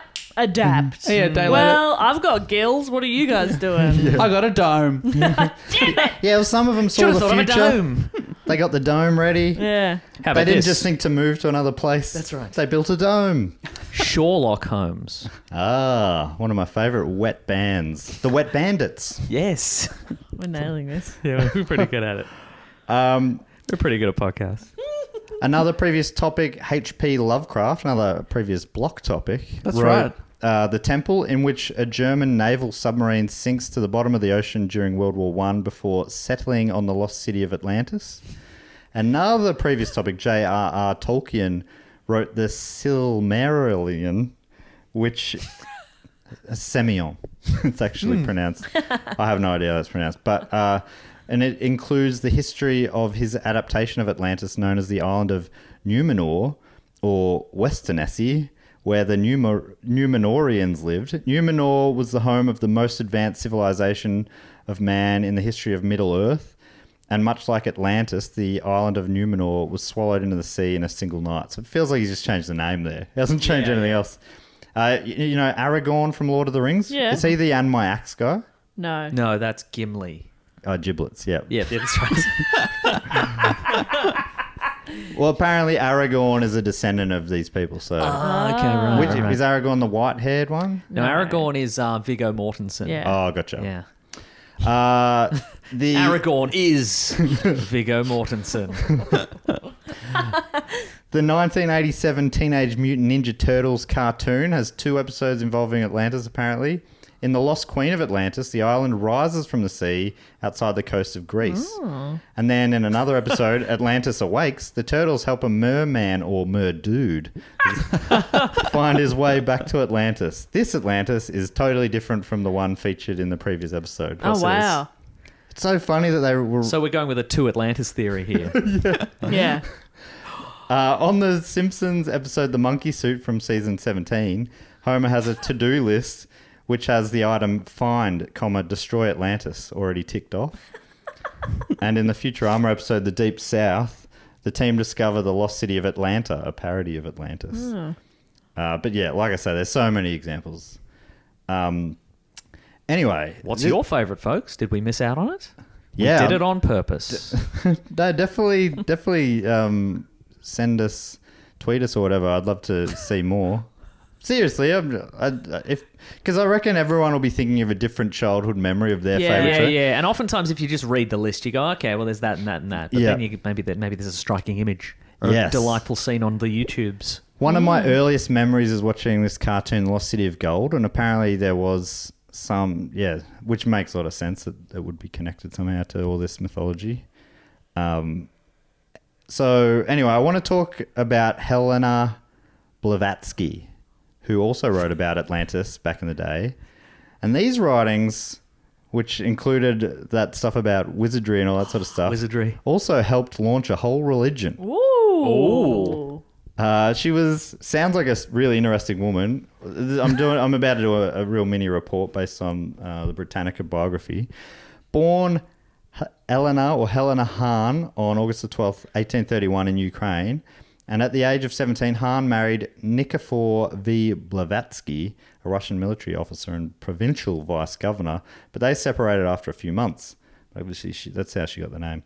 She became interested in occultism and spiritualism and for many years travelled extensively throughout Asia, Europe and the United States. She also claimed to have spent several years in India and Tibet studying under Hindu gurus. I love that it's written as claimed. Claimed. Obviously no not a lot of receipts. evidence. Yeah, no receipts on that Checked her one. passport, no stamps. No diplomas. In 1873, the year the St Kilda Football Club was founded, she went to New York City where she met and became a close companion of Henry Steele Olcott. And in 1875, they, along with several other prominent persons, founded the Theosophical Society. In 1879, Blavatsky and Olcott went to India. 3 years later, they established the Theosophical Society headquarters in Adya near Madras. They didn't get a lot of traction in London or in New York where they set it up, I think, originally. So they went to India and got a bit more love. They began publishing the Society's journal, The Theosophist, which Blavatsky edited, and the Society soon developed a strong following in India. Asserting that she possessed extraordinary psychic powers, Blavatsky was accused by the Indian press of concocting fictitious spiritualist phenomena. After protesting her innocence while on a tour of Germany, she returned to India in 1884 and was met with an enthusiastic reception. Soon after, she left India in failing health. She lived quietly in Germany, Belgium, and finally in London, working on a small meditative classic, The Voice of Silence, in 1889. And her most important work, which we're going to talk about a fair bit soon, The Secret Doctrine in 1888. Which Sounds ominous. Which was an overview of theosophical teachings. It was followed in 1889 by a key to theosophy. Have you heard of theosophy? I don't know if that's how you're meant to say it. No, it sounds like a mispronounced word, but I think you are probably saying it right. But Theosophy. It's the kind of word that you could hit each syllable and totally change us. Sounds like you're trying to say philosophy. Yeah. But you're very drunk. Theosophy. So I was reading a book about theosophy. It's very interesting. I have to get another drink. I'm going to tell you about this book. I think I know that guy. This not mentioned by the Britannica bio, but Brian Fagan, writing for the Penn Museum, also lists professional Did you say pianists. the Penn Museum? Penn Museum. Which as in Pennsylvania. Sorry. Oh, okay, never mind then. Right, Irrelevant to me. I don't honestly thought you meant the Penn Museum in Birmingham, which we had the opportunity to go to. And when we were in Birmingham, it was the #1 tourist attraction on TripAdvisor. But for some reason, we didn't go. Oh, no. I don't remember that at all. You could have got a like a commemorative T-shirt or something. Hey, one of those spoons. Yeah, spoon, commemorative spoon. Yeah, nice. Magnet. Yeah, magnet. That'd be great. Yeah. Maybe a pad Yeah. to write on. Anything but a pen. Get a pencil. Ooh. No problem. Get some textures. That's fine. What if they were like, we only sell pencils because pens aren't very good. They're not reliable. Actually, Don't work in space upside down. This museum is about the horrors of pen use and how bad pens are. Yeah, trying to war deter museums people. aren't going, how good's war? Yeah. That's right. We'll just see like some that. war at the bloody gift shop. Nah. Buy a grenade in the gift shop. Yeah, that's right. So not mentioned in Britannica, Brian Fagan, writing for the Penn Museum, double N, also lists professional pianist and circus horse rider on her varied CV. Oh my At the same time? goodness. So just, like the two people who really influenced this whole mythology in the last couple hundred years had those sort of lives of, sounds like they packed in hundreds of years into their lives with the amount of different professions they did. And kooky shit they got up to. So where does Atlantis come into all of this? Great question, Matt. Let me Well, field I was this one. going to ask that just now. I hadn't lost the thread at all. I definitely remembered we were still talking about Atlantis. And So not it- pen museums. In her book, The Secret Doctrine, Fagin continues, it's a 6-volume work that serves as the basic text for theosophists all over the world. In this work, she wrote about 7 root races of humanity. Let me just say that I am winning that race. You're winning the root race. Do go on. Wait, Matt. it's not like golf, Dave, where the lower score wins. Yes. Yes. Oh. That's it. That's the end of the episode, folks. I'm going to tell you the truth hurts. Rooty means boning in Australia. Yeah, nice. Is that clear? It means supporting My in America. handicap Very is- different place. My isn't it? handicap is 7.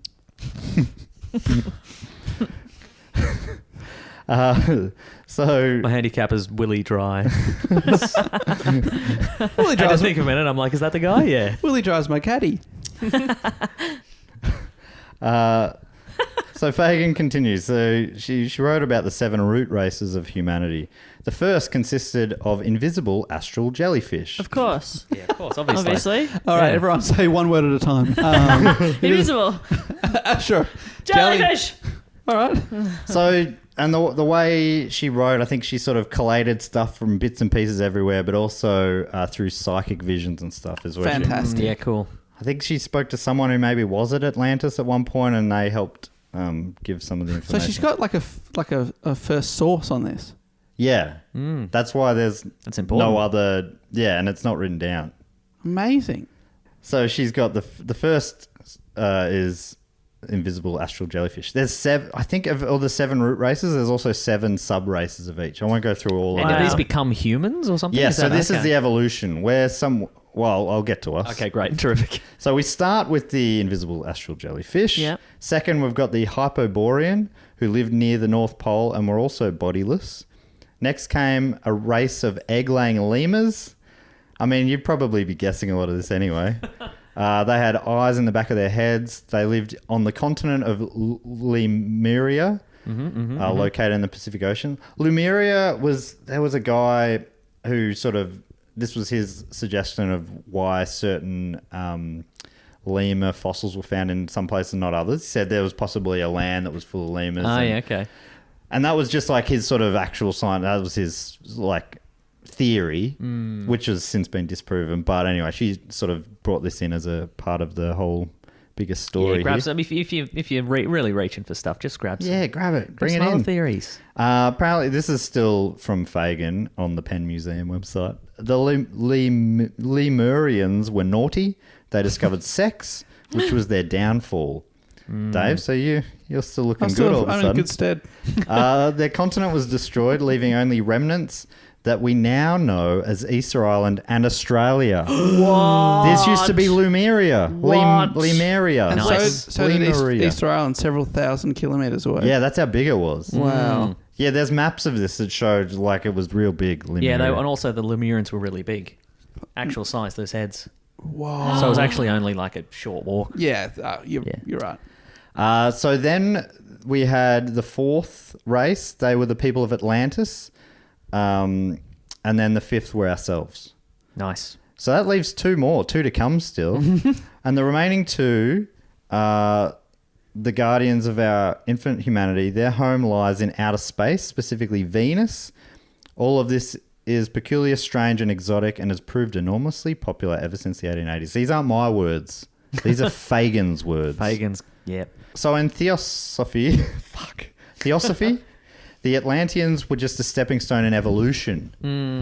What I've read is just a simplification of what they believe. There's obviously a lot more to these root races, but reading about it made my head ache. There's so much. It was really like, oh, my head is throbbing Yeah. reading about this.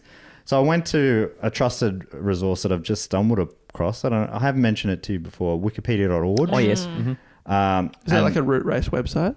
Well, their page on root races was pretty good, so I'm going to read a bit from it. This is from that website. Blavatsky's model was developed by later theosophists, most notably William Scott Elliot in The Story of Atlantis in 1896 and The Lost Lemuria in 1904. I've said that differently every time. Annie Besant further developed the model in Man, Whence, How and Whither, which is one of my favourite titles for any book ever, in 1913. Both Besant and Scott Elliot relied on information from Charles Webster Leadbetter, who obtained his information by astral clairvoyance. That's the way to do it. And it was sort of like meditating until you start just seeing the truth. and then you write it down. Wiki also talks about Theosophy's beliefs about Atlantis, saying the civilization of Atlantis was at its height between about 1,900,000 years ago, called the Golden Age of Atlantis. Well, that's gone back a bit. That is gone back That's even okay. Quite a bit, yeah. So there's some discrepancies between what they believe and what science believes. Just some. Yeah. Okay. The Atlanteans had many luxuries and conveniences. Their capital city was called the City of the Golden Gates. At its height, it had 2 million inhabitants. There were extensive aqueducts leading to the city from a mountain lake. The Atlanteans had airships that could seat 2 to 8 people, which I love these kind of details about a million years ago. 2 to 8. Certainly not 10. Be a squeeze if they did. Yeah. What about one person? Nah, you need 2 to Gotta operate be the two, airship. yeah. You got to put the keys in at the same time. That's right. Yeah. The economic system was socialist, and the Atlanteans were the first to develop organised warfare. The military deployed air battleships that contained 50 to 100 fighting men. These air battleships deployed poison gas bombs. Why'd they need the men then? Great point. question, isn't it? Yeah, fighting men. Sorry to finally pick a hole in this theory. Although, yeah, it felt watertight, like that Atlantean dome in DC. The infantry fired fire-tipped arrows, and one of the 7 Atlantean sub-races, like I said, each root race has 7 sub-root races, was the Toltecs, and they ruled Atlantis. The Toltecs went on to colonize all of North America and South America. The downfall of Atlantis started when some of the Toltecs began to practice black magic about 850,000 BC, corrupted by the dragon Thevatat. Oh, there's a dragon. Yeah. Cool, man. Sure, of course. The people began... I mean, at what stage do you just go, all right, I'm a fantasy author. Just buy my fantasy books. Yeah. Cool. Yeah, that's okay. It's okay. That's an all right thing to be. It doesn't have to be real, you know? I reckon You don't have to think it's real for us to buy. You go into the publisher's office and you're like, okay, I've got this book and there's going to be a dragon and there's going to be invisible jellyfish and black magic and lemurs that lay eggs. Yeah. And the publisher goes, we're really looking for some non-fiction. And Yeah. you're like, yep. That's what it is. Yeah. There's a gap in our history book section. Yeah, well, that's what it is. Great. Yeah. Yeah, this Yes. is real. Yeah. Whatever, I have an whatever gap in advance, your market it please? is, Yeah. that's what what I'm it doing. is. Yeah, it's for kids. Yeah, it's a cookbook. Yeah. There's some great recipes at the end. Oh, yeah. Heaps. The people began to become... That's the preamble to the recipe. Yeah. A million years of Look, Lemurian history. I like you to know the culture of the dish before you try to cook it. Yeah. I feel like, it really bonds you with the food. Absolutely. But then you just get a spatula and you just scrape the eggs for a bit, and then you put some cheese or whatever in there, and then it's scrambled eggs. And and you did it. you did it. Serve it with bacon if you want. Yeah. You can buy my next book to learn how to make bacon. That one written by Francis Bacon. Of course. So the Atlantean people began to become selfish and materialistic. Soon thereafter, the Turanians, another subrace, became dominant in much of Atlantis. The Turanians continued the practice of black magic, which reached its height around 250,000 BC and continued until the final sinking of Atlantis. Probably would have been really good at black magic by then. Oh, yeah, Heaps so good. That's a lot of time, isn't it? Oh, a lot of sleight of hand practice. Yeah. Is this your... No. Oh, it's a shame. I've been practicing that for 600,000 years. Well, keeping him in balance, they were actually opposed by white magicians as well. So there were both black and white magicians there. The Master Moira, which is such a great name for the Master to be. When I think of Moira, I think of the gift shop on morning TV. But originally, Moira was the master who incarnated as the Emperor of Atlantis in 220,000 BC to oppose the Black Magicians. The Black Magicians used magic spells to breed human-animal chimeras. And they possessed an army composed of chimeras that were composites of a human body with the heads of fierce predators such as lions and tigers and bears. Oh my. That ate enemy corpses on the battlefield. The war between... And maybe, I love it that it's not animal bodies with human heads. It's just regular humans. It's just a tiger head or whatever. That's cool. And they eat the corpses, so they come in after the battle is won. Yeah, Thanks just for the fighting cleanup for us. team. Yeah. Classic. The war between the White Magicians and the Black Magicians continued until the end of Atlantis. The Masters of the Ancient Wisdom telepathically warned their disciples, the White Magicians, to flee Atlantis in ships while there was still time to get out before the final cataclysm. The final sudden submergence of Atlantis due to earthquakes occurred in 9,564 BC. They were able to get it more precise That's than a lot pretty of people. close, yeah. So saying Plato was around right. 9,600. Yeah, it seems that way. Yeah. Yeah. It wasn't just some sort of opium dream or whatever. It's real. What drugs did they have back then? Probably just sugar or something. Yeah. Just driven them mad with sugar. I get it. I'm not allowed to have Skittles. Yeah. I know, Mesa, you want to hear quickly about the 6th and 7th root races. The Yes, ones but not to come. Yes, but not quickly. Okay. Take your time. All right, I will. Matt, I'd love to hear him quickly. Okay. Dave, you're the tiebreaker. I'll try and Quickly split or- the difference here. Okay. Yeah. Let's have a lot of info on 6, but wrap it up for 7. Yeah. I want Dave, too what much if detail. seven's on the 6. good one? Yeah. No, this is the gamble we're taking. So, as far as the 6th root race, according to C.W. Ledbetter, who was the clairvoyant guy, a colony will be established in California. I love that. What a spot to set up a colony. The But, sixth race is the California Raisins. in California, it was set up in California by the Theosophical Society under the guidance of the Masters of the Ancient Wisdom in the 28th century. So still a bit of time to go for us, the 5th root race. And they're gonna set up in California for an intensive selective eugenic breeding of the 6th root race. By that time, the world will be powered by nuclear power, and there will be a single world government led by a person who will be the reincarnation of Julius Caesar. Oh, so not Magic Moira. No. But Magic Moira was probably talking through Right, through Julius reincarnated Caesar. Julius Caesar, yeah. Reincarnated. And that's the Grand Poobah, the real leader of the world. Yes. Wow. Tens of thousands of years in the future, a new continent will arise in the Pacific Ocean that will be the future home of the 6th root race. California, west of the San Andreas Fault, will break off from the mainland of North America and become the island of California off the eastern coast of the new continent. Feels like they must have had some support in California and they really wrote them into the Yeah. story. Hope the bloody future leader of the bloody universe doesn't mind bloody Los Angeles traffic, am I right, folks? Folks? More like Los Angeles Highway, more like a car park. Hollywood Got him. sign. Hollywood sign.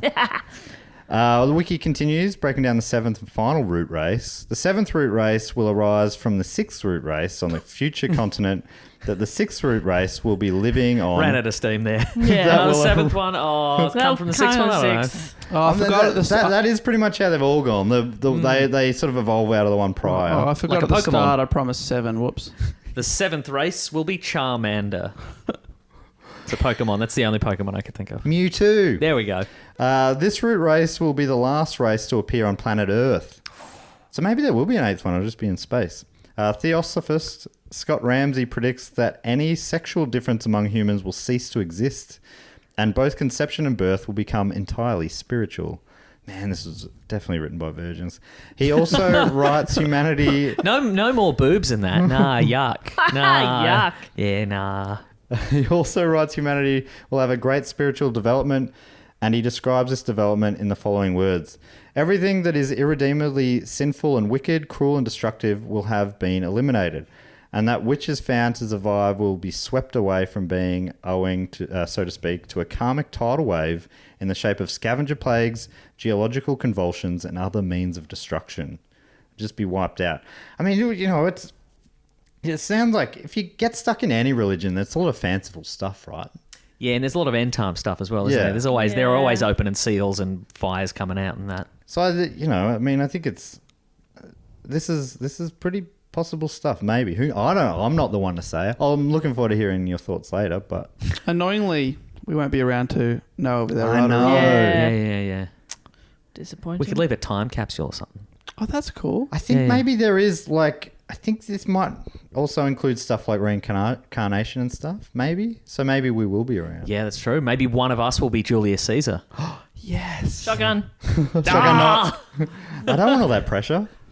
So it's all pretty wild stuff. By the way, when Disagree. I think it is normal stuff. It's the normal stuff I think of Very every day. Understandable, believable, this is what logical I would have written things. as well if I was writing Theosophy.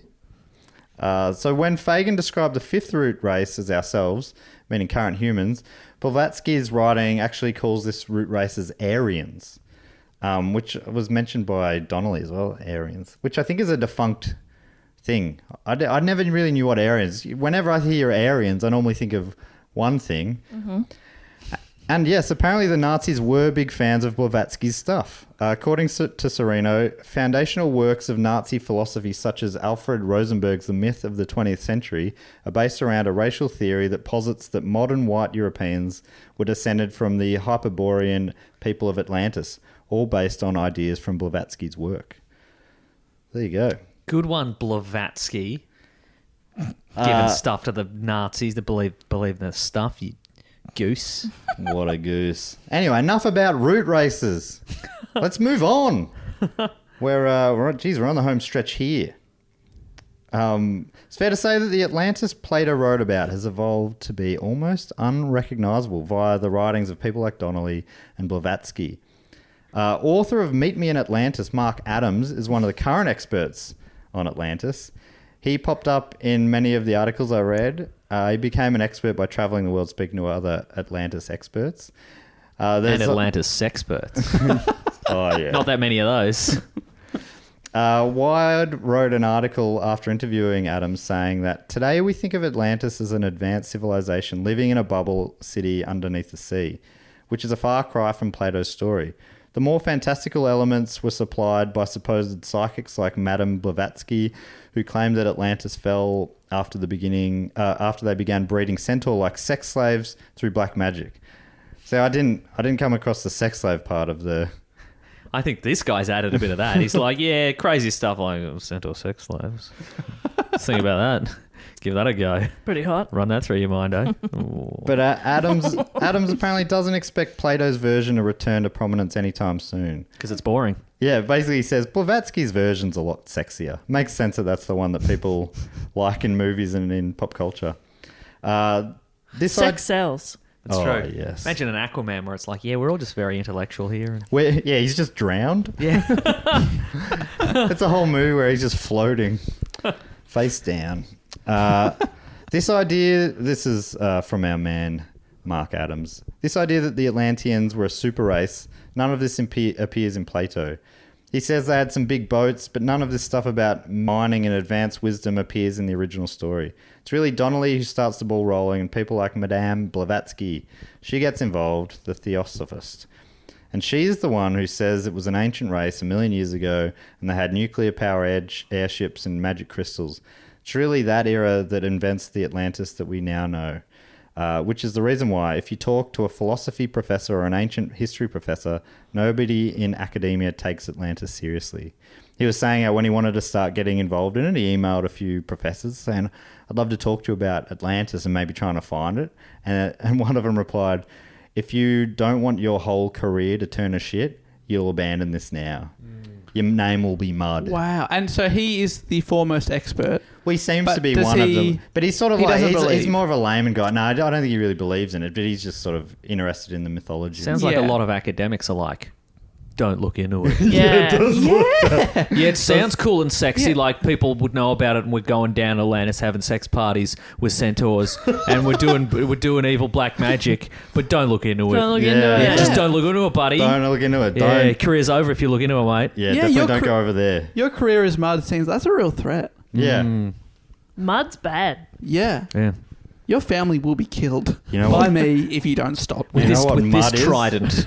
I'll trident you to death. Mud's what happens when you mix water with land. Is it a clue? Yes. It's not a clue. It's not a clue. People continue to search, of course. Googling Atlantis founds results in many stories from mainstream news sources reporting on new discoveries of Atlantis, such as NBC's headline, Lost City of Atlantis believed found off Spain, or Express.co.uk's Atlantis found, clear and obvious evidence of Plato's lost city sunk near Britain. Oh, near Britain. It seems to be found in a new location every few years. I found it on my toast. Just did my toast, and then Atlantis was on the toast. Oh, my God. Did you still eat it? Yeah. Oh, Meso! It's the last one. Atlantis was the one hiding in that's- plain sight all along. The crust edge on it. I had to eat it. It was the last Yeah, one. you got it. According to our man Willie Dry, there were many theories about where Atlantis was in the Mediterranean, off the coast of Spain, even under what is now Antarctica. Pick a spot on the map, and someone has said that Atlantis was there. My house. Yep. That's according to Charles Orser, curator of history at the New York State Museum in Albany. Every place you can imagine. All right, so I'm going to finish by giving you 6 theories. Well, you're going to go through the theories, and then we vote. We vote as a Yeah, group that's what I on wanna whether hear. Atlantis is real or All not. right, after the seventh this. theory. And that is definitive. All of the above. I say number 4. Without hearing any of them. Number Wow, 4. right. Okay, interesting. All right. So this was put Atlantis was based around the idea that Jess Perkins was real dumb. You voted for it. Yeah, that's right. It got me. So, writing for History.com, Sarah Pruitt summarised the top 6 theories about Atlantis. Here they are. Number 1. Atlantis was a mid-Atlantic continent that suddenly sunk into the ocean. This is the idea that Atlantis was an actual historical place and not just a legend invented by Plato. This is, Donnelly's, those sort of types. Okay. Number 2, Atlantis was swallowed up by the Bermuda Triangle. Ooh. Good one. Yeah, it's not bad. Yeah. Another previous report as That's not well. bad at all. Yeah. In the 1970s, Charles Berlitz, author of many books on paranormal phenomena, claimed Atlantis was a real continent located off the Bahamas that had fallen victim to the notorious Bermuda Triangle. Boy, it'll get anything, won't it? It's bloody I triangle. know. Yeah. Yeah. Bottomless bloody It pit. is insatiable. Triangle, the sexiest of all shapes, as we... Yeah. I Right. lost my car keys the other day. Bermuda Bermuda Triangle. Yeah. It mentions that the Bermuda Triangle is a region of the Atlantic where a number of ships had supposedly disappeared under mysterious circumstances. I did a report on it, which I don't really remember, but it involved Barbados and manganese from memory. They're the 2 major bits I remember. Barbados. Supporters of this theory point to the discovery of what look like man-made walls and streets found off the coast of Bimini, although scientists have evaluated these structures and found them to be natural beach rock formations. That's what they want you to think. Yeah. That's right. That seems convenient. Number 3, Atlantis was Antarctica. Rebranded. Yeah. Another theory that Atlantis was actually a much more temperate version of what is now Antarctica is based on the work of Charles Hapgood, whose 1958 book Earth Shifting Crust made me hungry for pizza somehow. Featured a foreword by Albert Einstein. Late Albert Einstein revealed. Pretty good. According to Hapgood, around 12,000 years ago, the Earth's crust shifted, displacing the continent that became Antarctica from a location much further north than it is today. This more temperate continent was home to an advanced civilization, but the sudden shift to its current frigid location doomed the civilization's inhabitants, the Atlanteans. And their magnificent city was buried under layers of ice. Hapgood's theory surfaced before the scientific world gained a full understanding of plate tectonics, which largely relegated his shifting crust idea to the fringes of Atlantean beliefs. Number 4, this is one that Jess Here we go. believes. All right, Here we go. go. Come on, Papa. This is what you reckon, Jess. Yeah, this is what I think and I believe. The story of Atlantis was a mythical retelling of the Black Sea flood, a Yep. real... Jess, please elaborate. Well, This theory presumes Atlantis Look this itself way. was fictional. Look this way and elaborate. Matt has really big font. Yeah, I and thought my he would. eyesight's not that bad. No, Matt, I reckon you've done all this writing. All right. I'd really prefer to let Matt tell the story. He's worked so hard on this report. Especially this deep into the report, people are nodding off. We don't want someone to start talking with energy, snapping them out of their slumber. This theory presumes Atlantis itself was fictional. As I was saying. But the story of its demise was inspired by an actual historical event, the breaching of the Bosporus by the Mediterranean Sea and subsequent flooding of the Black Sea around 5600 BC. So maybe they just got it 4,000 years wrong.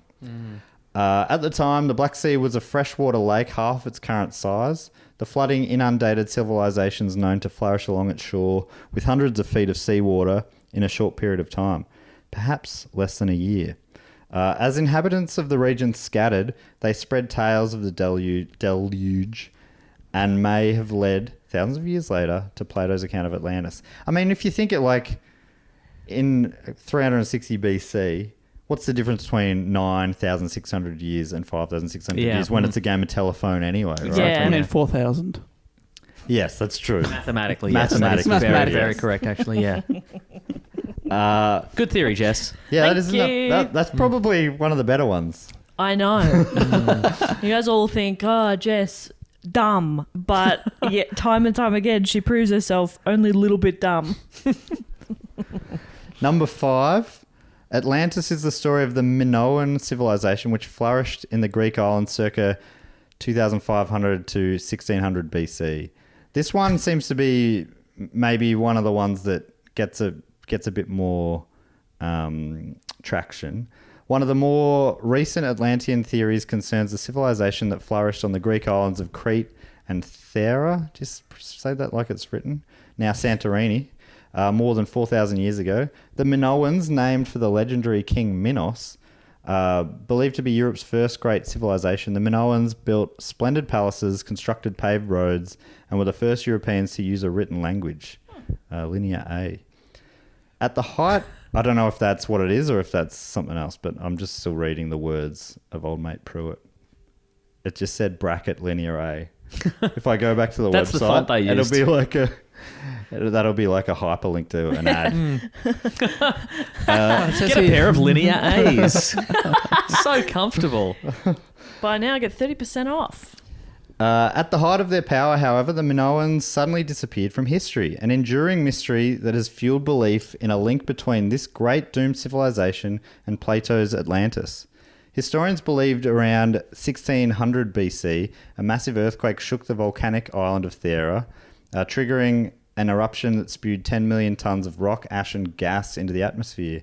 Tsunamis that followed the eruption were large enough to wipe out Minoan cities throughout the region, a devastation that may have made Minoans vulnerable to invaders from the Greek mainland.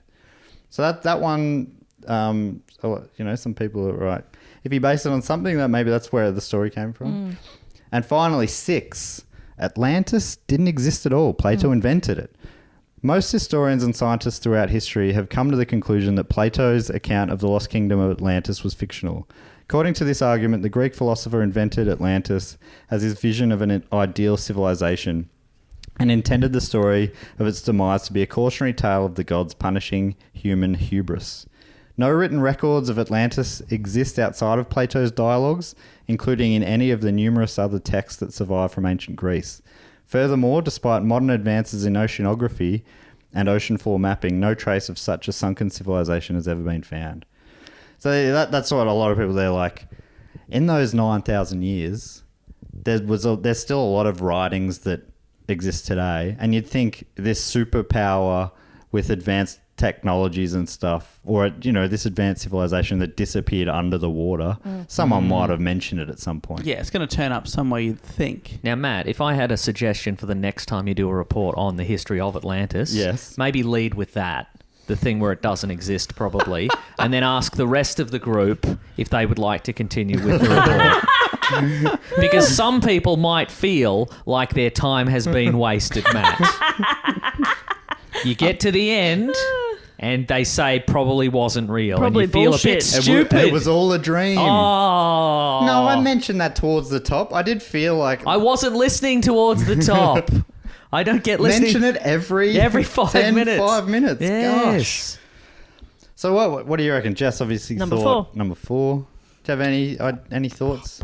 Or maybe you've got your own theory, Dave. I actually think they're all right Yeah. Wow. at the same time. I believe them all, especially the Jellyfish Man one. Yeah, that does make a lot of sense. Root race number 1. Invisible as well. Invisible flying jellyfish. Yeah. Yeah. I think that they've got Astral some. jellyfish. Astral jellyfish. Yeah. Oh, I call them invisible flying Yeah, jellyfish. yeah, That's just my that's a good little nickname for them. And I think that they somehow have connected up with the mole people who pulled a plug. Yep. That plug actually sucked the island down towards the Every child's bath time fear. yeah, exactly, the whirlpool. Yeah. The island went down in one day. The mole people obviously enslaved the Atlanteans, and then Aquaman saves the day. That's Oh. nice. That's pretty good. That's That's my about right. prediction. But in the year 2800, sadly, we will not be here for that. Yeah. My prediction. Also, the Mole Man's a Marvel property, and Aquaman is from DC. So I don't. Well, in the year 2800, we finally learned to get along. Disney will have acquired everything. Yeah, so that's yeah, Wait, right. is Mole Man's an actual... yeah, he's a Fantastic Four villain. Do you know that, I Dave? did not know that. I mean, you'd struggle to come up with one. We've with done one this that- before. I Yeah, think you correct. just say a random sequence, Okay. string of words. I've got crabs on my socks. Is there a crab man? Probably. Crustaceo. Yeah, the Great Crustaceo. Crab man makes you really itchy. Forgot to mention before when we were talking about Aquaman and that Scuba Steve Of from Big Daddy. course. Scuba Steve. I'm Scuba Steve, if I'm remembering that right.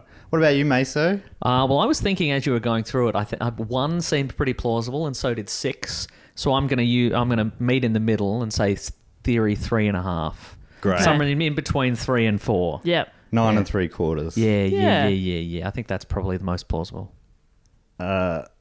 So you reckon that it either did exist Yep. or did not exist? Yes. Yes, that's exactly right. Wow. Yeah. That's so Yeah. decisive. Yeah, I'm brave. It's like that guy's cat, only an island. Yeah. Yep, that's right. You know what I Exactly. mean? Yeah. I know what you- Schrodinger's island. Yeah. So I said that was to finish, but I did say at the start that I was going to read out a YouTube comment, because it's one of those ones where people are fully believing in it and they're like, Yeah. do your own research. You don't believe the mainstream or lamestream media and all that sort of stuff. Mm-hmm. Would you put them in the same basket as flat earthers? Do you think? Because I would put them all in there. They're the same. Look, I've got to do some more of my own research before Yeah, sure, jump to a sure. conclusion on that one. But so I watched part of this. You know these like National Geographic shows where they talk around in circles for an hour and they show some graphics, and they've gone to a deep sea dive site and that sort of stuff. And there's a lot of overlay of the scientists walking along the beach picking up like driftwood. And then and there's like the it's like the movie ad guy voice doing the voiceover. It's real big. And they found, you'll never believe what they found next. That sort of stuff. So I watched part of one of these videos and people loved it in the comments. It's had like millions and millions of views. And one guy, the first one that I read that was sort of like hadn't drunk the Kool-Aid or had the red pill or whatever, depending on which way you want to look at it.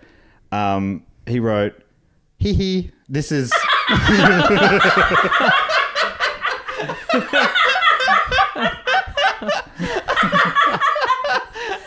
I don't think any of us expected that. Actually, I could see it written, but I didn't expect it to be that cute. It's so funny. This is the first time I've been in a room for a while. I think it's Where hot have you in here. been? Just outside, Not in screaming at the room? moon. It's absolutely... Yeah. What? And I didn't even set it up. This comment... So good, man. This comment is actually written from the perspective of Plato. Okay. Oh. Hee hee. Maybe I...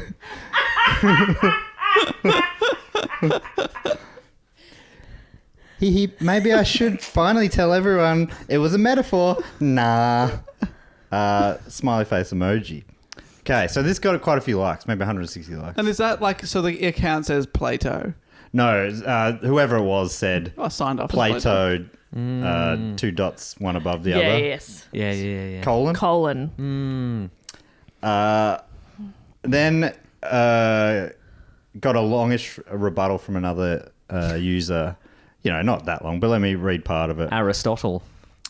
And this Lol. is someone. Aristotle. Lol. I get the. I read this too late. I'm like, I'd love to look because it seems like they've taken to another level and probably taken in some of the people we've talked about before. But it reads: the Aztecs had Aztlan, the Norse had Asgard, and the Pharaohs had Atlantis.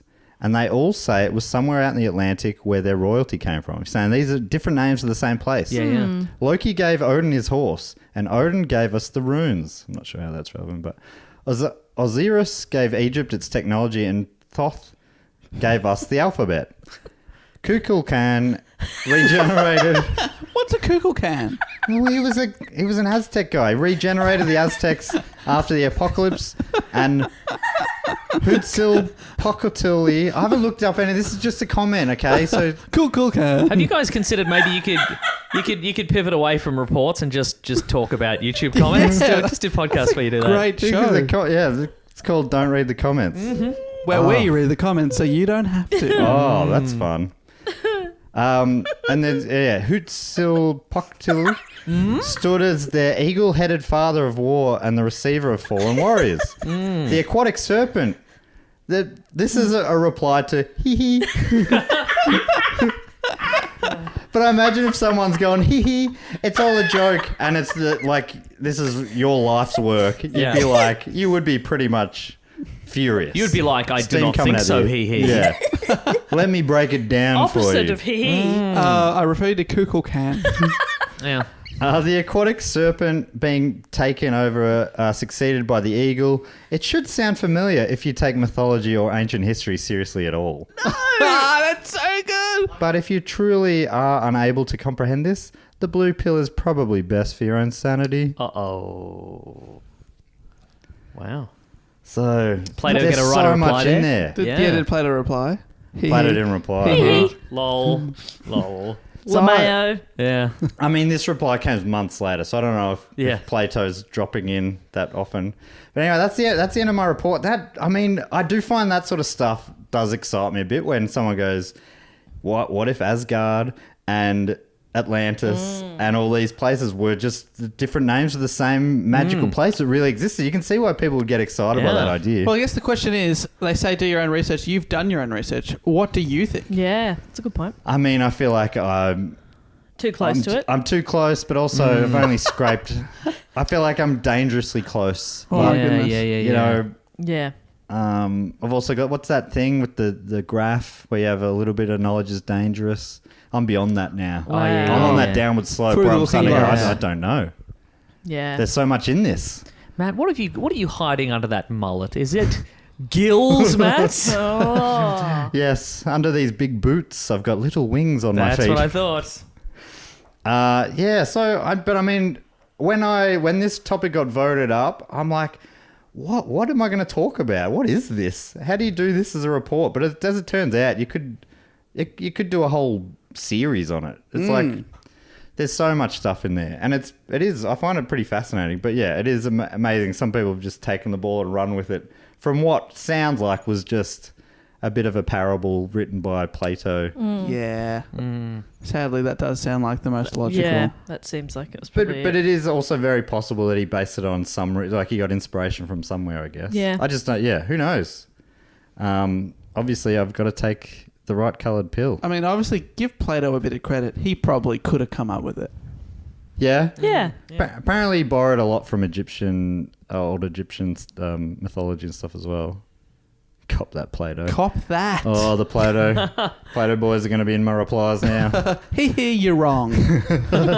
Hey. Mate, so thanks so much for joining us. What a joy. You're- Always love being on the Do Go On. Love listening to Do Go On. Not this episode. I won't listen back to myself. Fair. That's fair. But what a wow. I hear you. Yeah. Not you. I hear you with me. Ah, yeah, So, yeah. and Yeah. I've got to edit this. It's going to be a nightmare.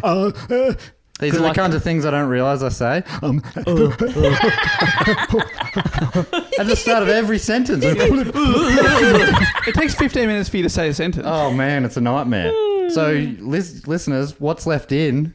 That's the cleanest stuff. That's the Yeah. good stuff. That's me being erudite. If I'm using that word always correctly. great to be part of Blocktober. Oh, yeah. I wish you the best of luck with the rest of Blocktober. Thank you. I hope people's bloody minds are blown by the remaining Thank you so much. Blocktober I mean, topics. we this can is only hope so. an epic topic, but there's still 3 to go. Yeah. Yeah, the big 3, the podium. Mate, so I reckon if we had a big rock face that had the presidents of America sketch in it, you'd be one of those 4. I'd be one of the presidents of America. Yeah. I reckon Thanks, you'd man. be Lincoln. Is Lincoln that means on a there? lot. Yeah. Yeah. Yeah, you'd be the Lincoln. If it was up to us. Big time. Yeah, I don't know if the 3 of us would make it. No, For the, God, the no. do go on, what's it called? Wall of President Faces? Is that what it's Joe called? Rogan? Joe Rogan. He'd be on there. Joe Rogan would be on it, yep. Yeah, yeah, What Looking is for that Mount wall? Rushmore? Mount Rushmore. He forgets every time. yeah. But And you're that's obsessed okay. with it. Yeah. I love Mount Rushmore. I love saying things are the Mount Rushmore of something. Yeah, it's fun. Like, I think if of the Ninja What about Turtles rock Mount faces? Rushmore, I'd have Donatello, Michelangelo, Go on. Raphael, Yes. and Bebop. Oh, Nice. What would be Little what- twist there. That Little was twist no, there I at the liked it. end. I liked it. The old rule of 4, What Meso. would be on your Mount Rushmore of Mount Rushmores? Oh. Of like rock faces. What would be on them? Ooh, I'd probably have Mount Rushmore. Yeah, nice, good. Infinitely recursive Mount Rushmore, I like it. Yeah. Then I'd have that Mount Rushmore with the Mount Rushmores on it. Oh yeah, cool, nice. and That's then great. I'd have that Mount Rushmore. Oh, yeah, Yeah, that's yeah, good. yeah, That's yeah. good. And then I would have the Great Wall of China. Yes. Oh, yep. Great one. Great choice. Great rock face. That's yep. You know, you could interpret it that way. I don't see things in black and white like you may say. Yeah. Oh, is it a rock face? Is it not a rock Yeah, face? that's I true, think yeah. sometimes the truth exists between the two. Well, I've got a lot. I'm going to go away. I've got a lot to think about. Well, if you want to hear more about, more from you, May, so every week you do a podcast about comic books and things like Jim the Submariner. That's right. Things like that. Yeah. Called The Weekly Planet. That's right. What a great show it is. We have a good His name time. was not Jim. It was Namor. Oh, whatever. I couldn't remember it. His friends. His secret identity is Yeah, Jim. I know him as Jim. Matt. Come on. Okay. Yeah. Oh, but that comes out every week. You That's and right. Mr. Sunday Movies.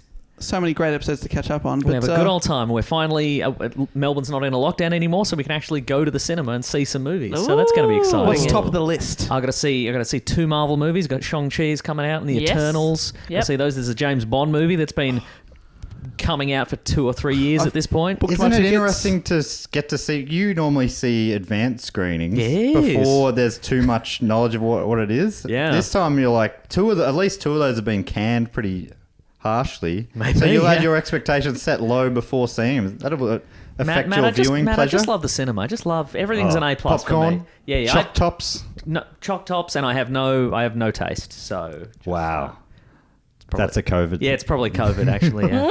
Yeah. Anyway, thanks so much for joining us. What mate. a delight. Thanks- You've got thanks to for having go. me, guys. You got to go live your life, and we're about to do everyone's favorite section of the show. So yes, it is time for everyone's favorite part of the show, the Fat Quote or Question segment, or really, just in broad terms, for the next half an hour-ish, we like to thank our supporters, the people who make this show happen. They do so by signing up at patreon.com/dogoonpod or dogoonpod.com. And there's a bunch of different levels that you can sign up to, and you get all sorts of different rewards depending on the level. Dave, what are some examples of the things? We are now doing 3 bonus episodes a month at the moment, including 1 bonus report, 1 episode of our Phrasing the Bar Brendan Fraser podcast, and something else like a quiz or something fun. And if you sign up to the bonus episode level or above, you get access to those 3 new ones every month, and as well as that, you get access to 120 other episodes we've already recorded. So lots of stuff to catch up on there. You can get part of the Facebook group, which is a lot of fun. Pre-sale tickets. You get to vote on topics to steer the direction of this show. So lots and lots of stuff. Yes, so that's great. And if you don't have the money to get involved in that way, you can always support the show in other ways, like telling friends, all those sort of things. Giving us a 5-star review on your podcast app. I had a look the other day. We've had 1 in the last 3 months. So it's really kicking along nicely on there. People loving to review. So firstly, what we like to do in this section of the show is our Fact, Quote or Question section, which has a little jingle. I think it goes something like this. Fact, quote, or question. Ding! Yes, that's how it goes. And he always remembers the ding. Now, on this section, people who sign up to the Sydney Scheinberg level on either of those websites that I mentioned before, they get to give us a fact, a quote, or a question. I don't read them out till I read them out, and I'm going to read 4 of them out right now. The first one comes from one Ben Johnson, who I've met a few times all around the world. What a guy, Ben Johnson. He also gets to give himself a title, and Ben's given himself the title, Tom Cruise's unemployed stunt double. Tom, just give him a go. Just give him a go, for God's sake. You don't have to do everything. You're 60 years old. Dave really hates that Tom Cruise does his own stunts. And I think Ben's playing into that fact there, which is fun. So Ben has written a fact, which is, as well as being a well-known member of the scientific community, Stephen Hawking is also a thoughtful is also known throughout pop culture, particularly within the sci-fi community.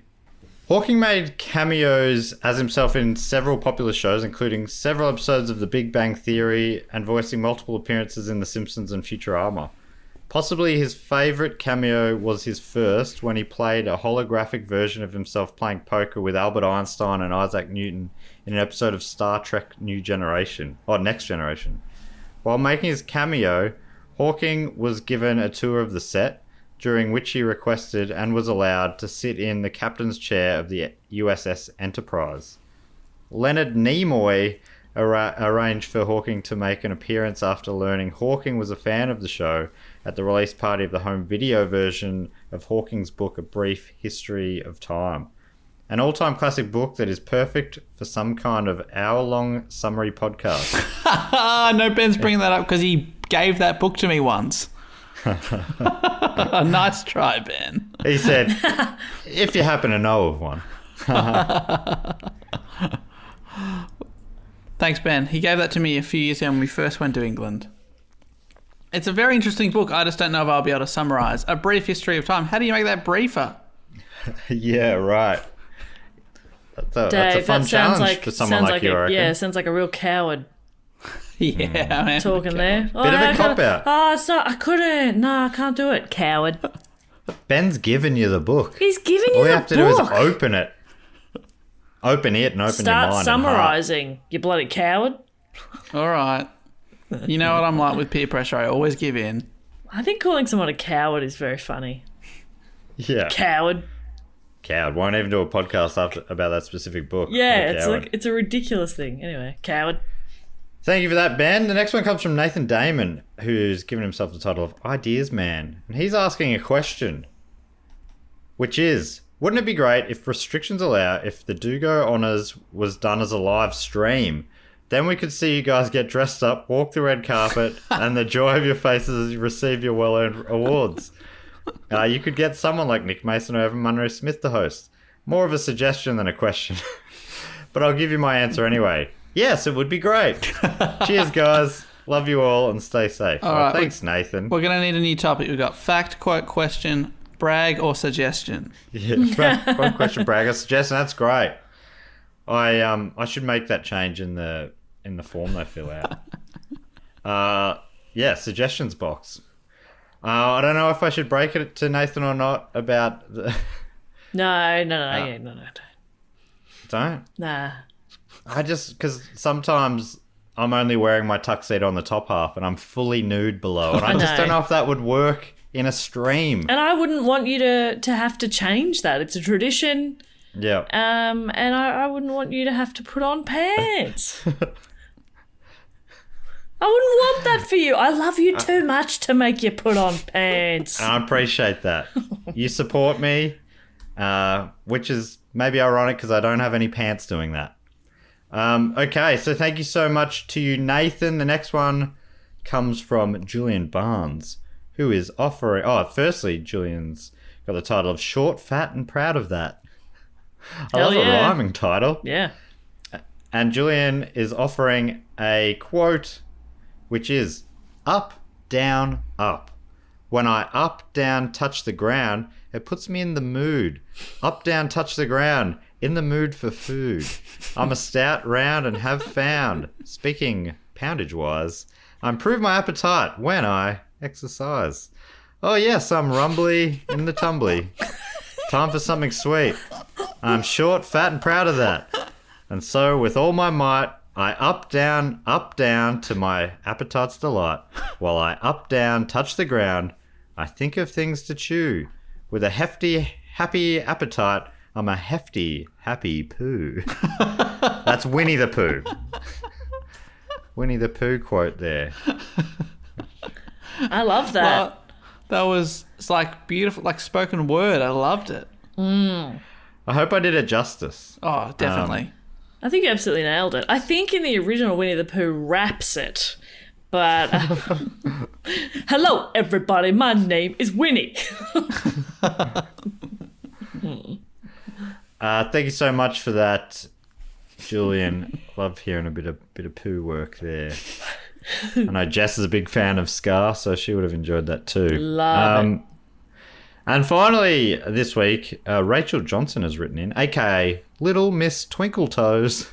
And Little Miss Twinkletoes, aka Rachel Johnson, has offered us a fact, which is there is only one US state capital which does not have a McDonald's. Oh, I wonder if Dave will know this. Would you have a guess, Dave?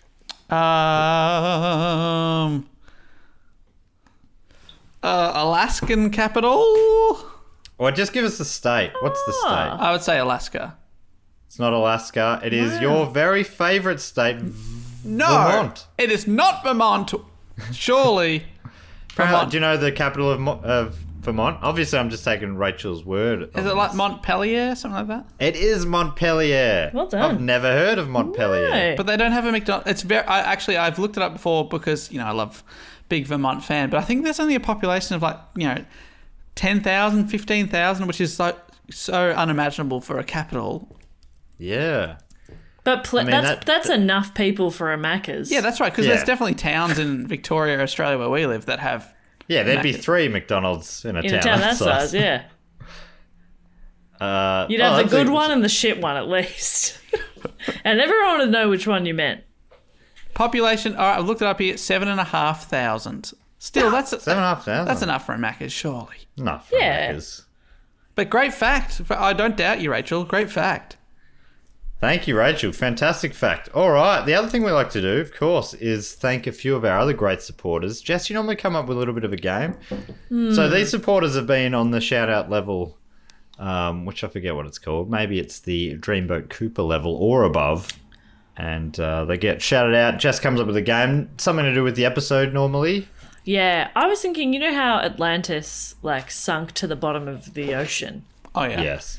I was thinking, where did their city disappear to? I love it. All right. Well, if I can kick it off, I would love to firstly thank from Odense in Denmark, DK. Yeah, I guess DW? so, yeah. Donkey Kong. Oh, Donkey Kong. And it was either Donkey or Diddy or Denmark. I would love to thank Mikkel Hans Peterson.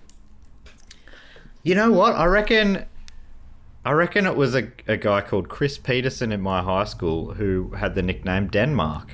Whoa. I think Peterson might be quite a big Danish name based on that small sample size. Or it's a relation.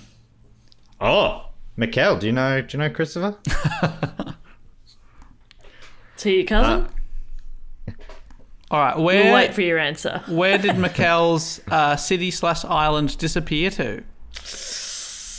Yeah, where did the city of Odense disappear to? I mean, it's got to be down the back of the couch. Yeah. Oh, yes. Surely. And It's always there, man. Look for that. You Look there can't first. quite reach it. You got to get the cushions up. We're talking like the cosmic couch? Oh, yeah. There's some big couch and it's... Yeah. Wow. Yeah, the cosmic couch. I love it. Thank you, Mikkel. Hopefully life down the back of that big old cosmic couch is fine. Hopefully you had enough time to create a dome. Yeah. To protect you from the horrors of the back of the cosmic couch. It's probably a bit dark. Coins and keys. I'd also love to thank from San Antonio in Texas in the United States, David Wilmore. Where did San Antonio? They've got the Spurs. That's their basketball team.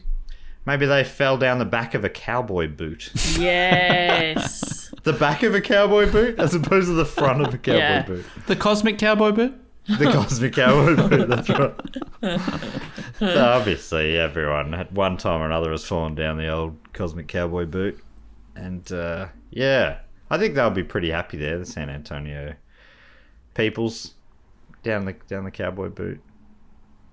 If I know anything about San Antonio, it is that their basketball team is called the Spurs. So, You know, again, small sample size of knowledge, but I know it's one of the big cities of Texas. Texas has got quite a few. It's one of the big boys there. Big boys. Yeah. Thank you very much, David, for all your support. Hopefully you're wearing a 10-gallon hat right now. That would make me happy. I would Send a assume photo so, in. yeah. Thank you so much to Dave. Finally from me, I'd love to thank, a bit closer to home, from Ballarat in Victoria, Australia, Justin Rayburn. Now Ballarat's got a couple of Maccas. definitely big enough for a Macca's, right? They got a couple. Home of Plugger as well. Tony Plugger Lockett's from Ballarat. Best- and also my- Danny Spud Frawley. My personal favourite Macca's, the Bakery Hill one. And Ballarat has disappeared into Lake Wendouree. Yeah, the lake within Ballarat has sucked everything else into it. Oh, sounds like a flood. It's sort of like I did a little Treehouse of Horror marathon this week because it was Halloween last week. Yeah. And in the first one, season 2, the haunted house, sort of does that. It sucks itself into its own vortex, or Yeah. basically it destroys itself rather than living with the Simpsons, which is pretty fun. That's pretty That's much what Ballarat has done. Well, what Lake Wendouree has done. Decided it did not want to live with the Simpsons. Yeah. Just went... Or the Rayburns in this case, maybe. No, I've heard the Rayburns are great people. Beautiful people. A wonderful family. Yeah. It definitely sucked them in as well. It wanted them to remain. Loves the Rayburns, Ballarat. Love them. Would you like to thank a few of our great supporters, Bopper? I would love to. I would love to thank from Manchester, I'm guessing, in Great Britain, Matt King. Matt King. Well, obviously, Matt King. What was Matt's town? Burnage in Manchester. Burnage. Manchester has done quite the opposite of Atlantis, and it's floated up into the sky. Ooh, so not quite space, just hovering No. in the sky. Hovering in the sky amongst the clouds. Okay. Sort of fee-fi-fo-fum levels. Oh, yep. Okay, that's nice. That's Catch a nice. beanstalk up there. Yeah.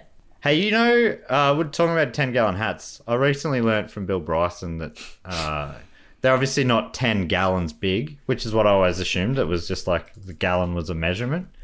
But apparently it's gallons was something to do, a Spanish word for the people who wore those kind of hats or something. There you go. Oh. Wait, hang on. Let me Google it. All right. The more you know from Bill. He knows everything, that guy. This is from history.com. It says, most experts argue that the name 10-gallon hat is actually an import from south of the border. Cattle drivers and ranchers in Texas and the Southwest often cross paths with Mexican vaqueros who sported braided hat bands called galons in Spanish on their sombreros. Oh, so it's not the people, it's the braided headbands? Hat bands? Ah. That's interesting. Yeah.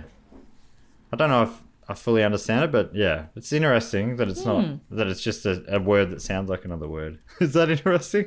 That's wordplay, baby. Oh, yeah. Is that a Guess? pun? I don't know anymore.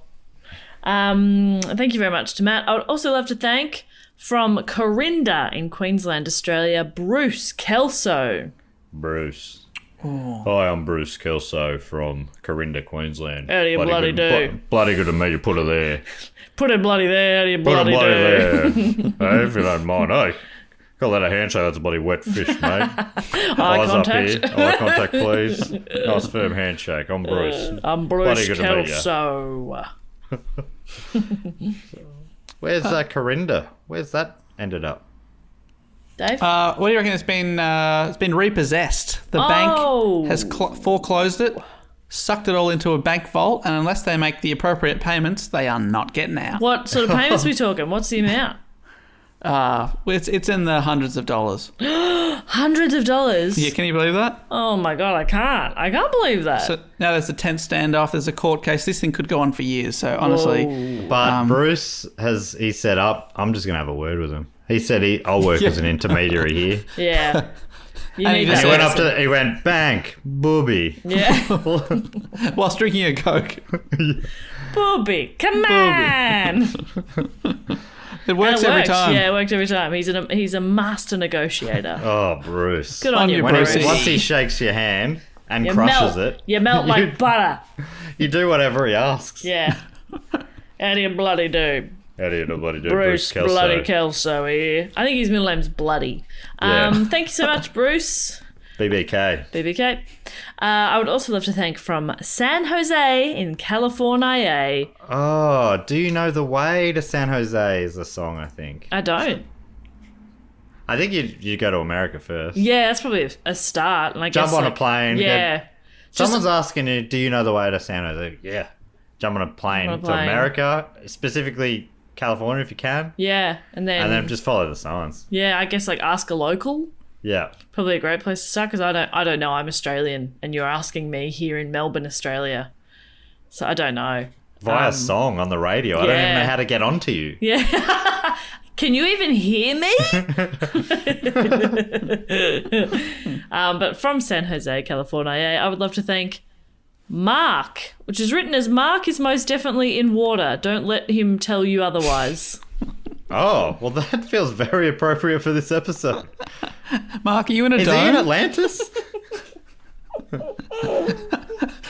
Mark is most definitely in water. Don't let him tell you otherwise. It's going to be Full name. confusing on the Christmas card, isn't it? What's happened there? With the Christmas cards, by the way, Jess, do we have a deadline for when people are needed to... The 5th. Yeah. The 5th. Okay. So that's like tomorrow or something. It's is it? this Friday, people. 2 days. 2 days from when this episode comes out. If you're keen to get on, sign up at the shout out level or above, and you will get a Christmas card this year. Yeah, we'll send that to you anywhere in the world, as long as you give us your address. Some people forget that bit. Thank you, Mark. All right, Dave, do you want to bring it home? Well, where's Mark? I just assumed in Atlantis, but it has to be somewhere else. Yeah. But he's telling us he's in water, so that's a big clue. He's not in Lake Wendouree, because that's already chock full of Ballarat. Yeah. And, the bottom of the sea, the Atlantic Ocean. Maybe he's in a different ocean. Pacific? Could he be in the Pacific? He could be in Whoa. the Pacific Ocean. Obviously, statistically, yes. Yes. I think that's also where Mew might be. So he might be down there with Mew. Oh, wow. Mew and San Jose on the bottom of the... Or what? But what's the Californian coast? What sea is that, or what ocean is that, Dave? Well, that's the Pacific Ocean. Well, that works out perfectly well. Yes, Pop, you nailed that. Nailed it. I'm the best. I knew it, obviously. That's why the East Coast is the Atlantic. Yeah. Yes. Yes. Which Again. I also knew. Knew it. See, Knew we're it. really good at geology. Nailing it. All right, on your mark, stay wet. All right, now coming up now from me, I'd love to thank from Corinda in... Sorry, this is appropriate, Matt. Now coming up from me, I would love to thank from Ferryden Park in South Australia. Sounds beautiful. And that is Stephanie Foran, or Stephanie Foran. Foreign. Stephanie Foran. Foreign. Ferryden Park. I mean, that's got a real wetness to it as well. Don't pay the Ferryden. That's a song that I'm sure I brought up to you guys before. It's the other hit by the Lady in Red guy. Oh, Chris de Berg. Chris de Berg. Oh, well, actually, you know what's amazing? Stephanie Foran in Ferryden Park has actually been transported to Chris de Berg's estate. Oh my god. Whoa. Which is very big. All of Whoa. Ferryden. That's how big his estate is. That Lady in Red track really, and to a lesser extent, the Ferryman song has really Paid out big. Chris He de Burgh. invested in land. Chris de Burgh. What a name. What a name. Fuck, that's a good name. Chris de Burgh. That's very good. Which is a much better name than the Lady in Red guy, which he's also known as. Anya de Burgh. Stephanie Ferrand. Oh, I'd love to also thank from Oxford in Great Britain, Nick Fidian. Nick Fidian has the town of Oxford has actually been it's lost in Hobbiton. Oh, whoa. So we've got Fidian in Hobbiton. Yeah. Love Nick that. Fidian sounds like he would just be able to slip right into Hobbiton. No one's doing double takes when he introduces Going, himself. wait, what? Nick Yeah. Fidian? That's not a very hobbity kind of name. Do they have hobbity names? Yeah. Hibbity hobbity? Frodo and Yes, that's those guys. Sam, hibbity hobbity names. Yeah, Jono. Nick. Mary. Nick Fidian, yeah. Very hobbity. A beautiful name too, I should say, Beautiful. Nick. That's what I mean by hobbity. Yeah, we're not saying anything that you're not saying you got weird hairy feet. I'm not saying that. We're saying you fit in with the caring community spirit of Hobbiton. Yeah. Love it. It's a good thing. And my axe. Which is another part of that film series, I believe. That's the second episode, second reference on this episode to that. There you go. You Well, have actually that's- gotten better at the impression somehow. And I don't think you've watched the movie to do so. You've just gotten better. Sometimes And people say I look like that guy. I can never remember his name. It's Giblets or whatever. And my axe. Very funny character. very funny stuff. I assume. He's the one you laugh at. Yeah, he's the He's the comedic comic relief. Yeah. So thanks, Nick Fidian. Finally, from Huntsville, Alabama. A place that I'm Alabama. sure they've got a McDonald's. I would love to thank Brady McDonough. That's why I'm sure there's a McDonald's, because we got a McDonough. I think you're adding a Hugh there. I think it's just McDonough. Oh, McDonough? Oh, is that how you pronounce that? No, I've got no idea. Jess, we need a casting vote. Can you see? Now I'm in my head about it. Isn't that the same name as the Big Brother guy who went on to Neighbours? That was Blair Madonna? That was Blair McDonough? McDonald, I think. Oh, I don't know what. Oh my God, I'm Googling it. You are absolutely right, Matt. You are absolutely right. It is Blair McDonough or McDonough. It's Blair McDonough. Yeah, we get. I mean, some of these British and Scottish names, they stuff us up sometimes. Hertfordshire doesn't look like that. I don't know how to spell it. Don't ask me. Don't know why it came to my mind. But Brady from Alabama. I've said your name a few ways there. Hopefully we got it some way. But Brady, where is Huntsville, Alabama gone? Where? Well, I mean, isn't Alabama already in the deep south? Yeah, So so it's got to go north from there. I think it's going to have to go north. The North Pole? North Pole is what I'm thinking, yes. Whoa. Can't get much more north than that. Really can't. You try to go north from there and it's just like, no. Oh, hang on. Can't. I'm You going fold in on south. yourself. Thank you so much, Brady, Nick, Stephanie, Mark, Bruce, Matt, Justin, David, and Mikkel. The last thing we got to do is welcome some people into the Triptych Club. Jess, can you explain briefly? I'm never that good at explaining what it is. What is the Triptych Club? Triptych Club is for people who have supported Do Go On for 3 consecutive years. And it is an exclusive, but not in a dickish way, club where our supporters can come. They can hang out. It's got everything you need. I haven't mentioned them for a while. There's little sleeping pods out the back if you need a little nap. We've got a bar. We've got a full kitchen. We've got a dance floor. Dave books a band every week. And essentially how it happens is Matt is standing at the door. He's lifting up the velvet rope. He's checking off the list. He lets you in. I make you a drink. Dave arranges the band, and then we just celebrate you. Yeah, You know? it's like it's a club / Hall of Fame / hangout zone. Exactly right. Yeah. That's right. So, Jess, you normally have a cocktail that has something to do with the topic we just discussed? Yeah, well, you remember Frog in a Pond? Yes. So it would be like a chocolate frog inside a cup of jelly. This is Atlantis in the ocean. And it is a fishbowl. And I've put little mini models of Atlantis made out of fruit at the bottom of the fishbowl. And then it's got like a jelly shot. It's like alcoholic jelly on top. And you can have one of these Atlantis in the ocean for just the low price of $69.95. Oh, Wow, great. that's a nice price. We've never charged for a cocktail before, but that's how expensive the overheads These ones, are. I guess. I must stress, they are quite large fish bowls. Okay. I am running at a loss, so I am going to need people to cover some of that cost. And Dave, who's the band you've booked? I've actually booked a mini festival, if you're okay with it. Yeah, sure. We're going to be opening with Lower Than Atlantis, an English rock band. Mm-hmm. From, actually, you wouldn't believe it, from Hertfordshire. Whoa.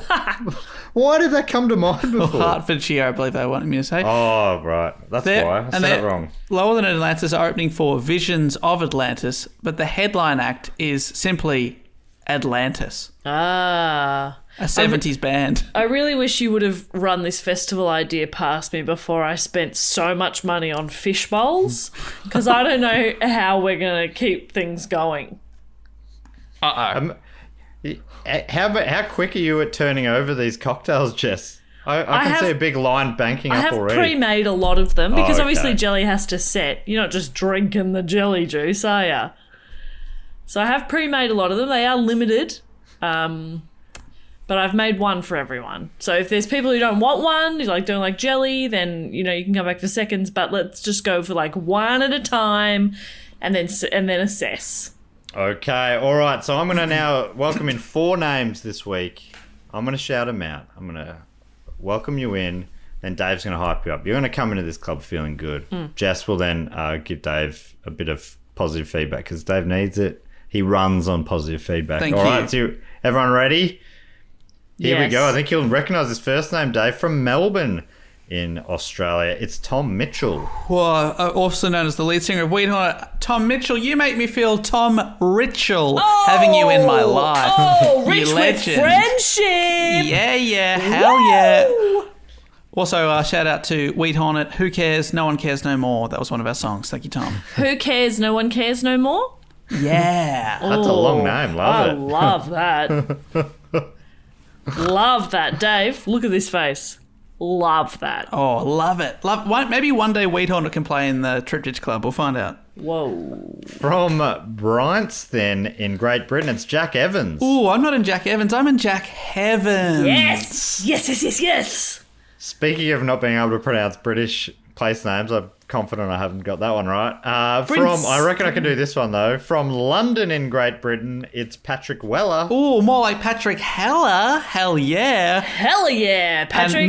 And you don't live in London. You live in Fundon. Ooh. And finally, from, I believe, this is the man who edited our travel tour video. Yes.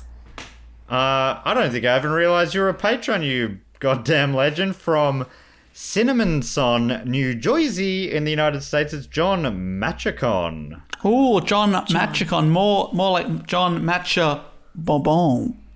Ooh, And a bonbon to you callback. too. It's a callback. Hell yeah. From 4 years ago. Yeah, that's right. That's one for the The sweetest callback. the long term. Still funny. Could be John Machacon. We've never spoken. I've only ever read his name. Yeah. Thank you so much, John, you bloody legend. John, Patrick, Jack, and Tom. Jeez, that's What a list. a real wildly diverse list of names there. Thank you so much all for your support and welcome into the Triptych Club. And that's all we really need to do. Jess, anything to say before we go? I just want to say that I love you, and I hope you're doing well. And call me. Anything to the listeners? That was all to them. Oh, okay. To you, Matt, I want to say I love you. And I hope you're doing well. And hey, call me. Okay. I'll get on the blower. I know we're talking right now. Let's keep this party going. Post-pod, let's chat. Can I get your digits? No. Just mash your hand into the phone.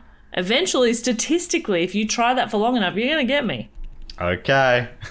Will do. All right, Dave, bring this baby home. Hey, for all your Do Go On needs, you can, of course, hit up dogoonpod.com, which I assume, like me, is your homepage. Check it out. Remember homepages? dogoonpod.com, where you can support the show, buy merchandise, email us, find links to our Facebook, Instagram, our Twitter, at dogoonpod. We're constantly posting about the show and other things related to it, so if you want to follow us, we'd love that. But apart from that, I'll say thank you so much. We'll be back next week with another blocktastic episode. Holy shit, are we down to the top 3? We're down to top 3. Can you believe that? It's only getting more and more blocktastic. But until then, I'll say thank you so much and goodbye. Later. Bye.